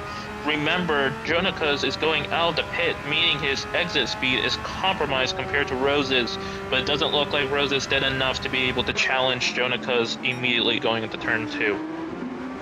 As I say that, JP Skill is ahead of Jeffrey. Jeffrey got a penalty, most likely on the exit of turn 1 or turn 2. That seems to be the problem spot for today. Going down into turn 3, JP Skill comfortably ahead of P7. Doesn't have to do any sort of defense, and he's doing everything he can to work his way up to Magri and Shadow Chef. Actually, Shadow Chef got ahead. Well, yeah, of course he got ahead. We saw it. Jeffrey rounding turn 4 and is about to round turn 5 onto the penalty line, so he's going to open up that gap to JP Scale. Maybe he's able to work his way back up. We'll see what his pace has to offer. What we are definitely going to see is eventually JP Scale and the battle with Magri. We're going to see the battle of Porsches and see which of the 2 drivers is more comfortable in that car.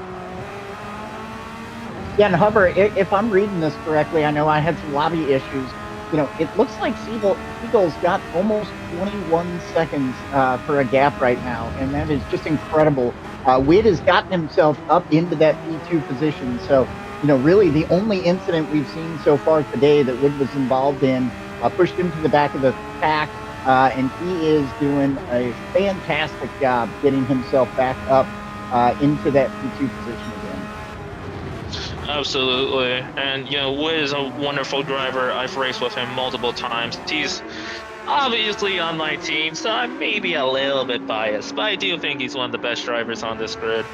But, that's without bias, obviously. But, of course, in Witt's mind, as much as he's done an incredible recovery drive, he may be still a little bit frustrated, knowing that time that he lost at the beginning of the race could have been the deciding factor between him being in P2 and him being at P1.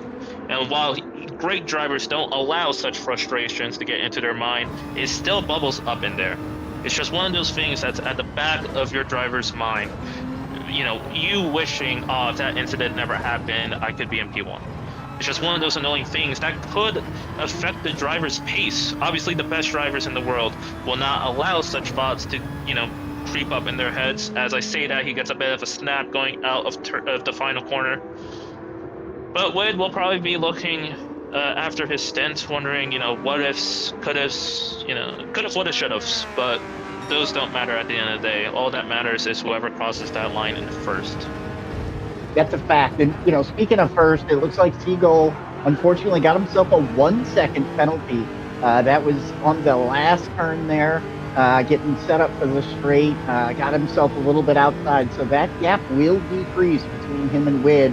Not a whole lot, but it's going to change a little bit with the 1 second penalty. That can definitely slow him down, which is a shame. He's on a lap here as well. Yeah, but I doubt that will really affect the positions at the end of the stint. As I say that, Roses is following close behind with Jonika's still holding a penalty, but is able to get that pace. As I say that, we swap over to P5, P6, P7. Jeffrey is not actually falling away. He's really falling close to the GP skill and Magri. I thought with the Porsche being more of a newer model compared to the Audi that, they may have a bit more pace around here, but no, he's following comfortably in this 3-car chain. Doesn't look like anyone has a significant pace advantage over the other, but we're going to see how this develops later into the race when Jeffrey goes wide. That's definitely a penalty for him. Yeah. But we're going to see how this little 3-car train develops, see who has the better tire wear towards the end of the race, because I think these guys all pit next to one another. As I say that, JP Scale gets good overspeed, doesn't look onto the inside, probably just going to be patient for this exit, but he kind of lost some pace there. Opens up that gap, and I don't think the slipstream will be enough to make him be able to fight with Magri. Instead, he's going to have to defend from Jeffrey. Yeah, Jeffrey's putting the pressure on him. One thing to note, if my information's correct here, it looks like Magri is on the mediums where JP and Jeffrey are both on the soft compound. Interesting. That will definitely play a factor into this fight. But Magri still seemingly able to have great pace despite being on a worse compound. Let's see how this develops. Jeffrey will open up the gap a little bit due to that penalty, but shouldn't. Yes, Jonikos is still fairly far behind, so he won't fall into the clutches of him. But JP Scale is, still bumper to bumper with Magri, and he's definitely not going to be patient. Every lap that he loses behind Magri is going to be a tougher race for him to close the gap to Shadow. Yeah, absolutely. You're seeing these guys push so hard. We're, closing in on the last quarter of the race, really. So expect these guys to really put their elbows out, and they're just not going to let somebody have that position. If you're asking my opinion, I think you're really going to see these guys fighting hard here in the next 15-20 laps. Yeah, JP Scale takes a look onto the inside, but isn't able to do enough brakes earlier than Magri. Magri still holds his position going out of turn 1, but going into turn 2 up the hill. JP Scale gets a good slipstream. Ooh, Magri kind of defends into the middle. JP Scale has nowhere to go on the outside, but Magri he gets hit! I believe he got hit by Jeffrey, was able to hold the car, slight contact between the three of them, but JP Scale still holds the position. Now Jeffrey on the outside of Magri. Will he brake later? It looks like they're side by side. Magri on the inside line pushes Jeffrey a bit out. Jeffrey nowhere to go on the exit. Not enough overspeed to fight. He does brake later going into turn 5. He's holding that inside line, but Magri is still side by side. Jeffrey seems to have taken P6 dominantly now. Yes, going around turn 5 is comfortably ahead of Magri, using those soft tires to great effect. Will Magri have some sort of response going on to these two straights coming up? It doesn't look like much. Those mediums seem to have faulted him quite a bit more than what he was expecting, but he did get spooked going into turn 2, causing him to brake so much later. missing that apex and leaving a door open for JP Skill. But Magri's still able to stay close behind. We're going to see if he has any response going into turn 2 out of the exit of turn 1. Jeffrey gets a little bit squirrely. He may pick up a penalty, allowing Magri to reclaim P6 after the penalty line.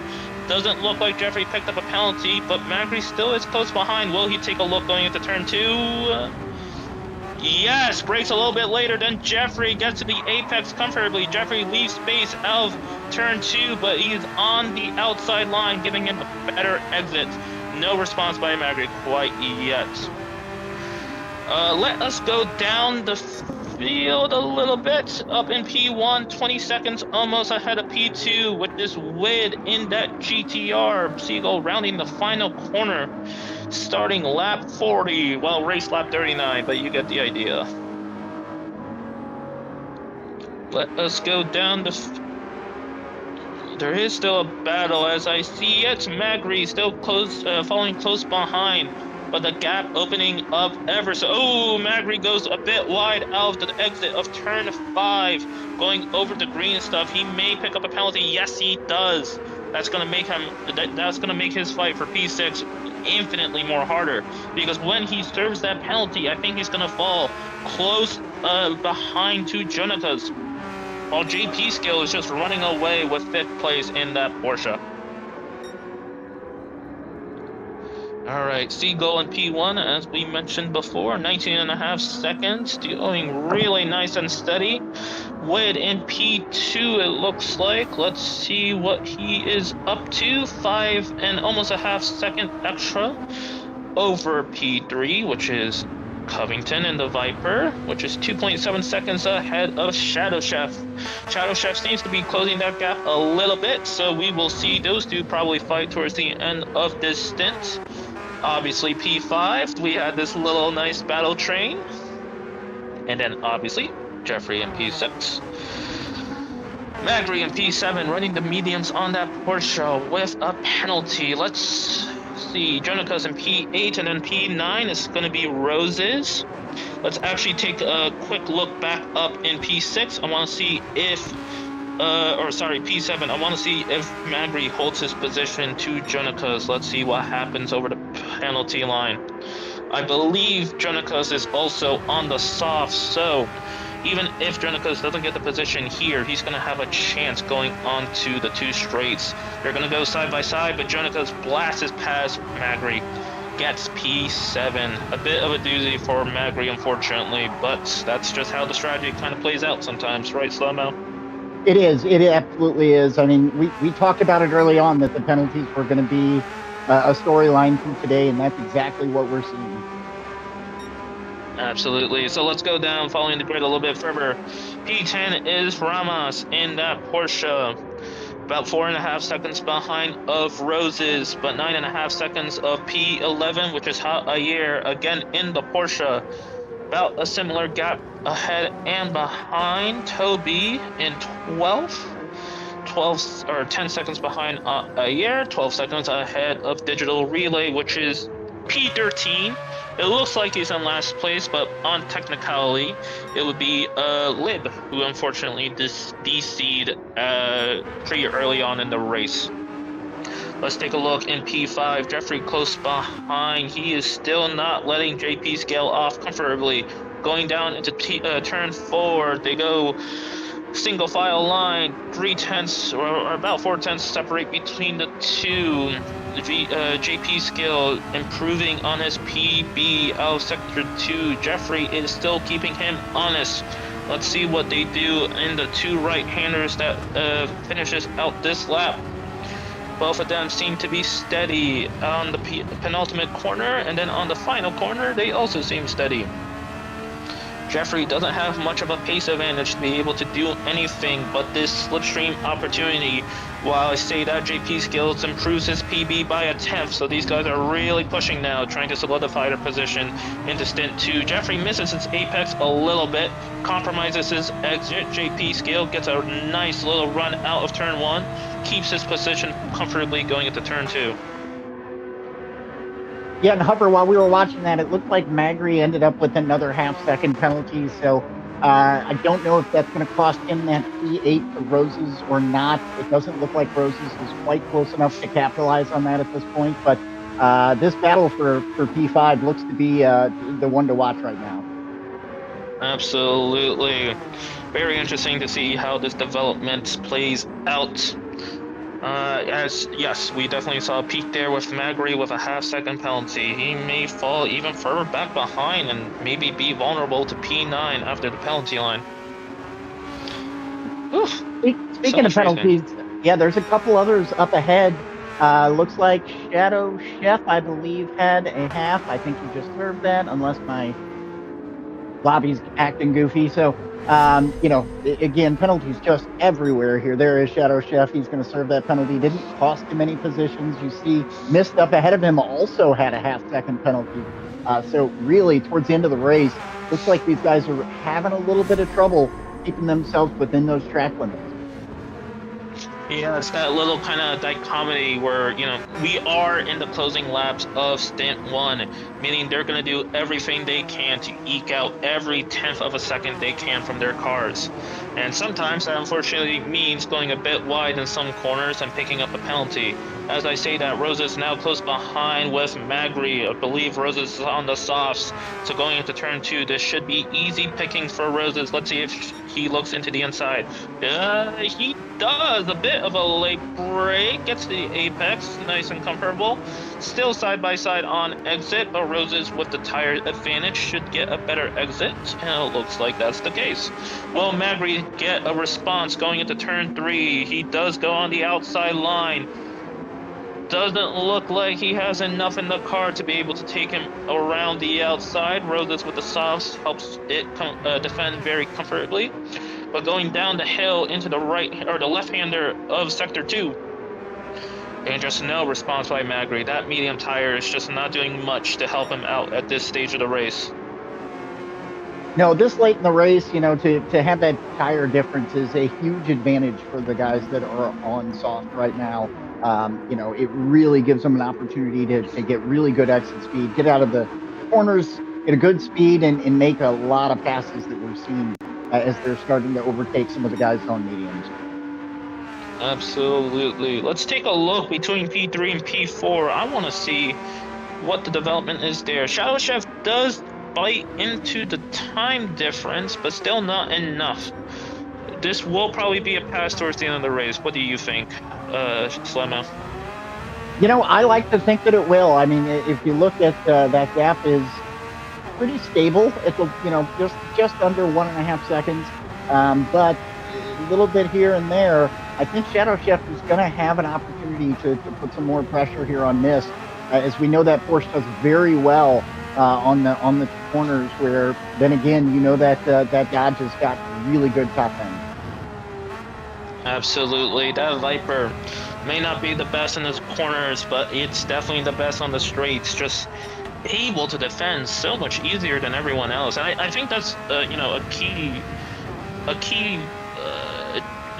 I guess defining point when you're choosing a car, right? It's one thing to have a fast car, but how good is a car when it comes to balloting, right? When you have to fight for position.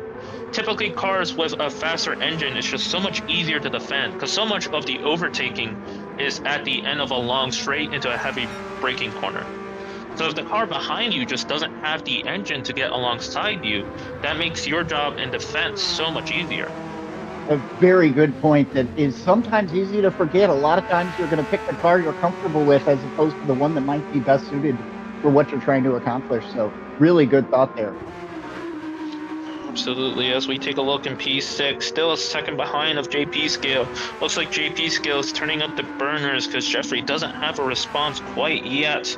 But all it takes is one small penalty, as we see Roses having a penalty, and Magri about 7/10 behind. So if he picks up the pace going into the penalty line, Magri may get P8 back. Yeah, and Hubbard, while we've been watching that, it looks like Shadow's been able to decrease that gap between him and Miss Covington down below a second. So setting himself up to try and put some pressure on here as they're down to, I don't know what, the last section of, or the last quarter of our race here. Shadow Chef is going to do everything he can to get into that slipstream and then abuse it as they work through some of the straights here. As we just talked about, that Viper has such great straight line speed. Taking advantage of that slipstream with that Porsche will put him in a very good position to put some pressure on Mist for that last potential podium spot for their teammates. Absolutely. The slipstream helps Shadow Chef in neutralizing the advantage of the Viper, but he still has to work extremely hard to do something when it comes to overtaking. Covington seems to have had a bad exit out of turn 1, but not enough for Shadow Chef to do anything into turn 2. This is definitely going to be one of the last fights of the race, unless Covington does a huge mistake in this upcoming laps. I think Covington will also, obviously, fight like hell for this last podium spot. Yeah, you know he will. He's certainly not going to give that up. And as we talked about, he wants to give his teammate the best possible outcome in that second stint. So, Hubbard, if you're in Shadow Chef's shoes right now, what are some of the things that you want to try and do to get past this Viper? I think the most important thing is really just get in the mirrors of Covington, right? Get in his mind, get in his head. I mean, you even notice some of the different lines that Shadow Chef is taking with the 911 compared to the Viper. The Viper is really going wide on entry, while the Porsche is just entering a little bit earlier into these corners and just getting, a little bit more stability in the middle of the apex just so they get a better exit. As I say that, ooh, Shadow Chef gets really close to the bumper of the Viper. No contact, it seems like it, but going on to the first straight of the track, the Viper gets a little bit of a gap advantage, not enough to completely wave away Shadow Chef, but enough to defend, possibly going to turn 2 as well. Covington seems to be having a bit of a trouble on the exit of turn 1. Don't you notice that? He kind of swerves into the middle of the track. Yeah, a little bit. And I don't know if it's the challenge with getting the power down in that Viper. It's not a car I'm terribly familiar with. I haven't put a lot of time into the Viper, but as we talked about that turn 1, it's easy to get your car unsettled. So maybe just something he's trying to do to combat being able to get that power down for that Viper. Yeah, it's just, like I said, every car has different advantages and disadvantages, and if that's something that you have to keep in the back of your mind, you're going to have to drive around it. As we see here, going into the double left-hander of Sector 2, Viper takes a little bit of a wider entry, but still is ahead of the Porsche. Going into the turn of 5, and then onto the exit, onto the back mini straight. Shadow Chef just trying to stay into that slipstream, trying to do everything he can to line himself up into a move into turn 1 and turn 2. Gets a little bit loose into the penultimate corner, but still holds it steady. Ooh, the rear of the Porsche also wanted to kick out on that final corner. But it seems to be all doing well. Shadow Chef doing a pretty good job keeping that car pointed straight, but loses a lot of time now out of the slipstream, it looks like. It could also be the Viper is just using his one defensive move to break the slipstream. That's also very possible. Yeah, and we know Mist is a very, very, he has a very high racing IQ, so he is very calculated in what he is doing. Absolutely, but now that I'm thinking about it, I think that's what he's doing. I think he's just trying to... He's allowed to do it as long as it's his one defensive move to just try to break the slipstream out of turn 1. Out of turn 1, because that is the longest straight on this track. And it seems to have worked, because now Shadow Chef is out of the slipstream. As we say that, Magri in P8, able to get ahead of Roses, presumably from the penalty line. Roses on the outside, breaks a little bit later, but not enough to do anything into turn 3. Magri still ahead in Sector 2. Now we're going to go down the hill onto the double left-hander. Magri ahead in the Porsche. Roses with a late brake, almost pushes Magri off the track, lets Magri retake position. But that just shows how antsy these drivers are. We're now in the final 10 laps, folks. Every driver is now doing everything they can to solidify their position so they can hand it off to their teammates. Yeah, and however, fantastic job by Magri being on the medium tires, holding off Rose's. These two have been battling for quite a few laps, maybe 5 or 6 laps, where they have been within about a half second of each other. And it looks like Roses is maybe going to try and make a run here, either into turn one. Nope, stays put for now. Let's see if there is a change in positions as they go down the straight. Really nice exit from Roses, able to get on the outside. Pull up door to door with Magri and set themselves up for an interesting turn two, if you will. Turn two in my mind. Side by side, Roses on the outside line, able to take him. Ooh, a little bit of contact on the exit. It will neutralize the exit speeds of both. So now they're side by side going down to turn three. Roses on the outside, Magri on the inside, but with a worse tire compound. Will Roses be able to dance around the outside of Magri to take hold of P8? Doesn't look like it, but they're still side by side going into the double left-hander of Sector 2. Roses now on the inside with the soft tire compound.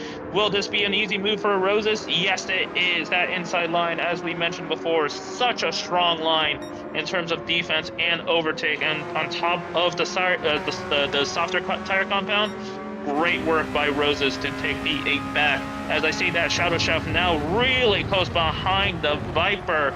Will he line himself up great out of turn one?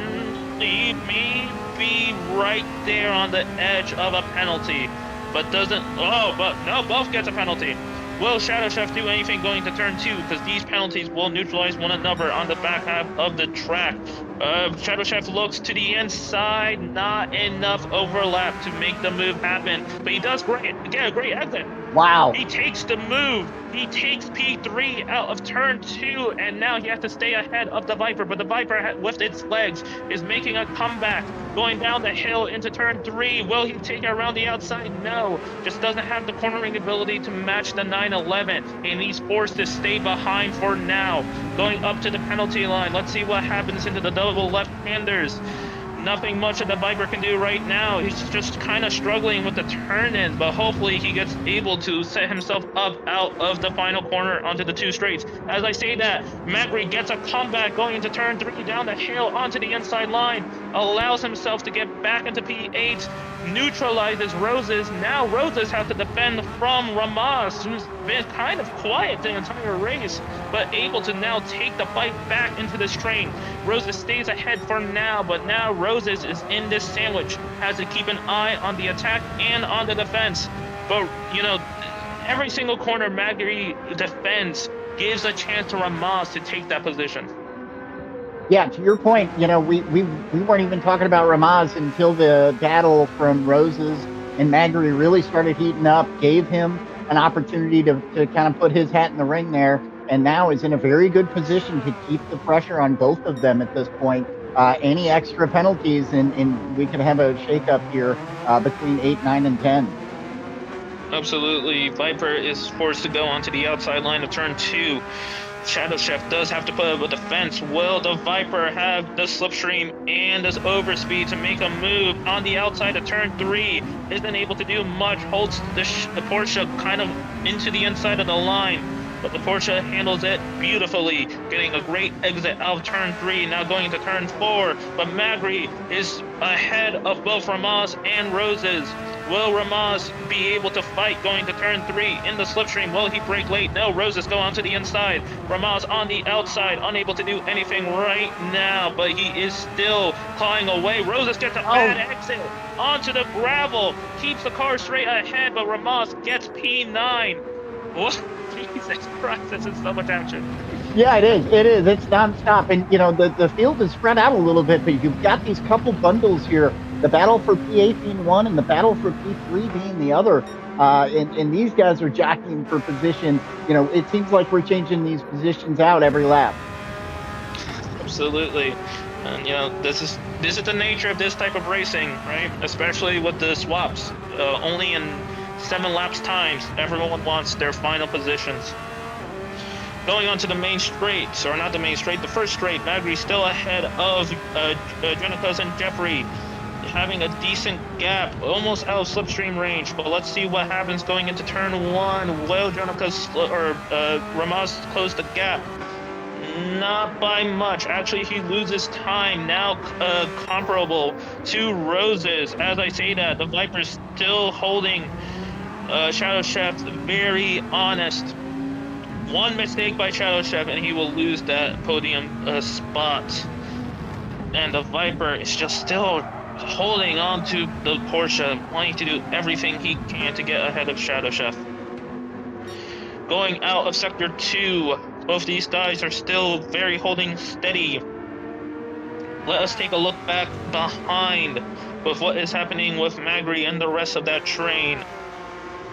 Looks to me, Roses loses a bit of time to Ramos. Looks like Ramos is really solidifying that P9, but he still has P8 to play for. Yeah, they've separated a little bit. It looks like there is a battle going on right now for P5 with JP Scale and Jeffrey at the moment. Jeffrey ended up just with a half-second penalty coming through that section that they just went through on the last portion. So that will change the dynamics of this battle a little bit. Absolutely. Jeffrey needs to make this overtake right now to be able to offset that penalty. What does he do going into turn 2? JP Skill takes a defensive line. Jeffrey on the outside, brakes later. Brakes too deep, goes out wide on the exit of turn 2. Isn't able to do anything to get P5. Has to stay behind and loses almost a second to JP Scale, meaning Jonicas gets a second back. Let's take a replay of this. Slow-mo, go through this. Yeah, really aggressive move. I mean, he's going to try and take the outside line. And I say aggressive because you don't have a lot of room to make that work if you run out of braking space, which is exactly what happened there to Jeffrey. Does a good job getting himself back on track, but that just wasn't going to work very well, unfortunately. He didn't have enough time to slow his car down. Yes, and with this half-second penalty, Jonicas is going to be able to do something, at least at the end of this race.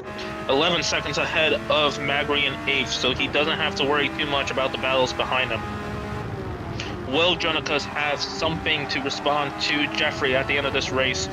Porsche versus Audi, a very legendary fight amongst the years, especially at Le Mans, which we will be doing later in the season, so stay tuned for that, folks. Yeah, and Hubbard, I'm going through the field right now. I mean, we're starting to see him spread out just a little bit more than we've seen throughout the race. Not a whole lot of pressure being put on anybody right at this moment, but that could certainly change as these guys try to do everything they can to set their next teammates up for success in the second split. Absolutely. Looking back, Magri still a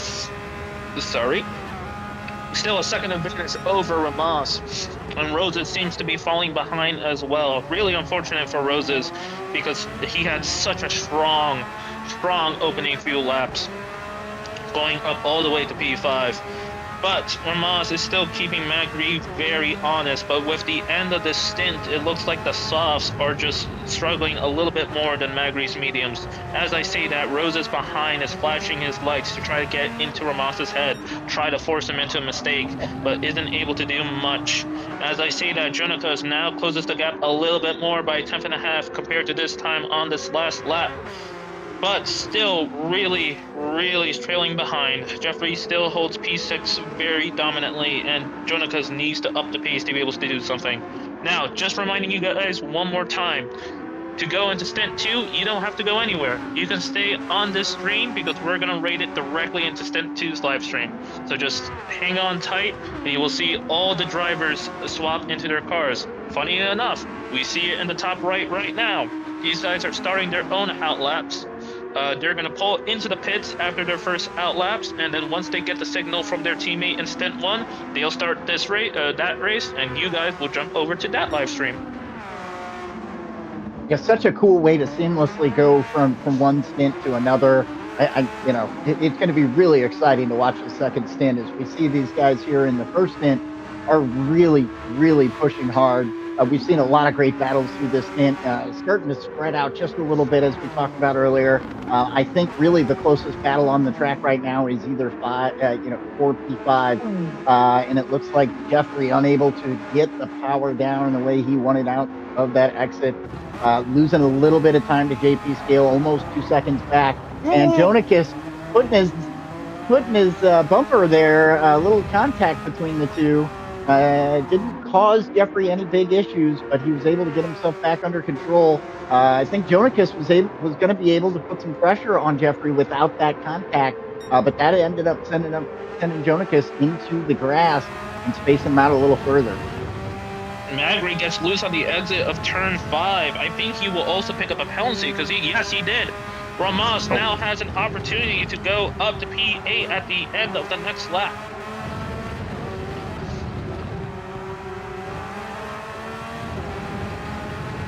Onto the first straight of the lap, crossing the line, Magri and Ramos onto lap 56. About 3 more racing laps before these guys have to go into the pits to swap off to the next driver.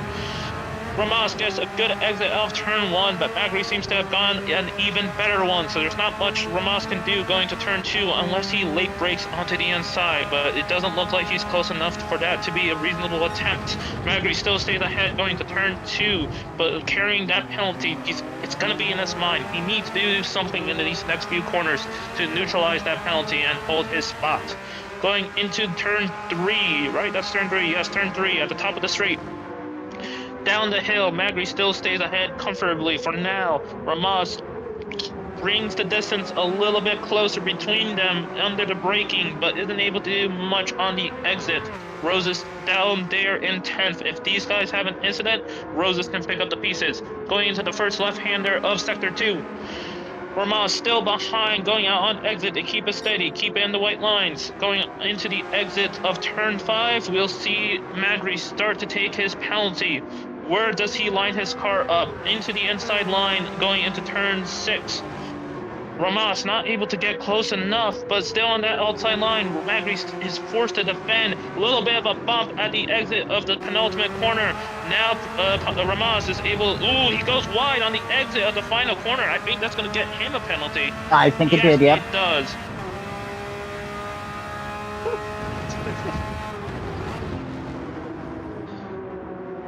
Who says commentary is easy? Oh, buddy. Going to the main straight, Ramos even closer than before. Magri is going to be forced to defend going to turn 2 unless he wants to lose the position to Ramos. Isn't able to do much. Does he take a look on the inside? He does. Brakes a little bit later. Gets to the apex. Is able to claim P8. Magri on the outside line, not getting the traction down that he needs. The drivers onto the next stint in the pits, waiting for their teammate signal. We are, I believe, close to the final lap for Siegel. Ramos in P8, still ahead of Magri. Magri unable to do much right now, but he will have a chance to reclaim the spot over the penalty line. Let's see what happens in these double left-handers. Ramos takes the first one very steadily, very cleanly. Magri behind. He needs to close up that gap a little bit more to reclaim the spot, but those tires are really starting to die out now. P8 is crossing over the penalty line. What happens here right now? Magri forced to go on the outside. Ramos seems to be taking it inside. But Magri takes the position before the corner comes. Magri back up to P8. Now we're going to go on to the final racing lap of Stint 1. Magri ahead. Siegel having a penalty on the final lap, but not going to do much. 24 seconds ahead of Wen. May go down to 23 after this penalty. Let's see what he does going on to this final straight. Siegel, it's been a blast to watch over you. Great job for the first stint. You are now 23 seconds ahead for your teammate and your team going into the pits. What they're going to do now is Siegel has to wait until the car stops in his box, and he will give the signal to his teammate to start stint 2. Yeah, such a great job. Against Ramos onto the third straight of the track. This is the final racing lap. Ramos is doing everything he can, taking it onto the outside line. Magri has to be forced to defend on the inside. No overlap for Ramos, meaning he has to stay behind on the exit of turn 3. Let's see what happens going down to turn 4, because Roses is also close behind. These guys are going to be, their teammates are going to be fighting onto the next stint. As I say that, Siegel's teammate is starting to go out. He has to refill fuel first. The train seems to be staying the same. Wade and Shadow Chef are into the pits. They're now going to start giving the signals onto their teammates. Magri ahead of Ramos, ahead of Roses. Jeffrey and Jonicus are also into the pits, as well as JP Scale. They all fall into the pits in their own positions. No advantage, no swaps on the final lap. Wait, Ramos seems to have made a mistake. Ramos is on the final lap. He needs to pull over, I believe, because his next teammate needs to start driving. He was supposed to go into the pits. Really unfortunate there. They're gonna have to kind of eyeball how much they can do. Ramos now on the slowing down. I don't know what's gonna happen for his teammates. These are the type of mistakes that are crucial in determining where your teammates are. Isn't that right, Slomo? It really is. Yeah. One little mistake like that cost your teammate, 5-10 seconds at this point. Obviously we saw Ramaz was in the heat of the battle there with the other group. So that is going to unfortunately put his teammate at a pretty severe disadvantage as they start the second stint here in a second. Absolutely, but everyone else is now in the pits, and I'm really happy to see. I don't think there was a single lap car for the entire first stint. No, not one. Not one. Well, as I say that, the P1 driver in Stint 2 is starting, so they are now gonna swap over very shortly here soon. You just have to stay on the stream, guys. Thank you very much once again for watching Stint 1 of GTSC. Slomo, any final thoughts? No. Good luck to the second stint drivers. Great racing. Can't wait to see how this plays out. Absolutely. Thank you very much for joining us for Stint 1. Remember, Split 2 will also play at the end of the Stint 2, but there will be a break in between. So today is just going to be a day full of racing, folks. All right. Thank you very much, everybody, for joining us. We will now swap you to Stint 2. Thank you very much, McNally, for our producer, and thank you, Slomo, for joining me in the booth today. Yeah, great job, Hover. Take care, guys.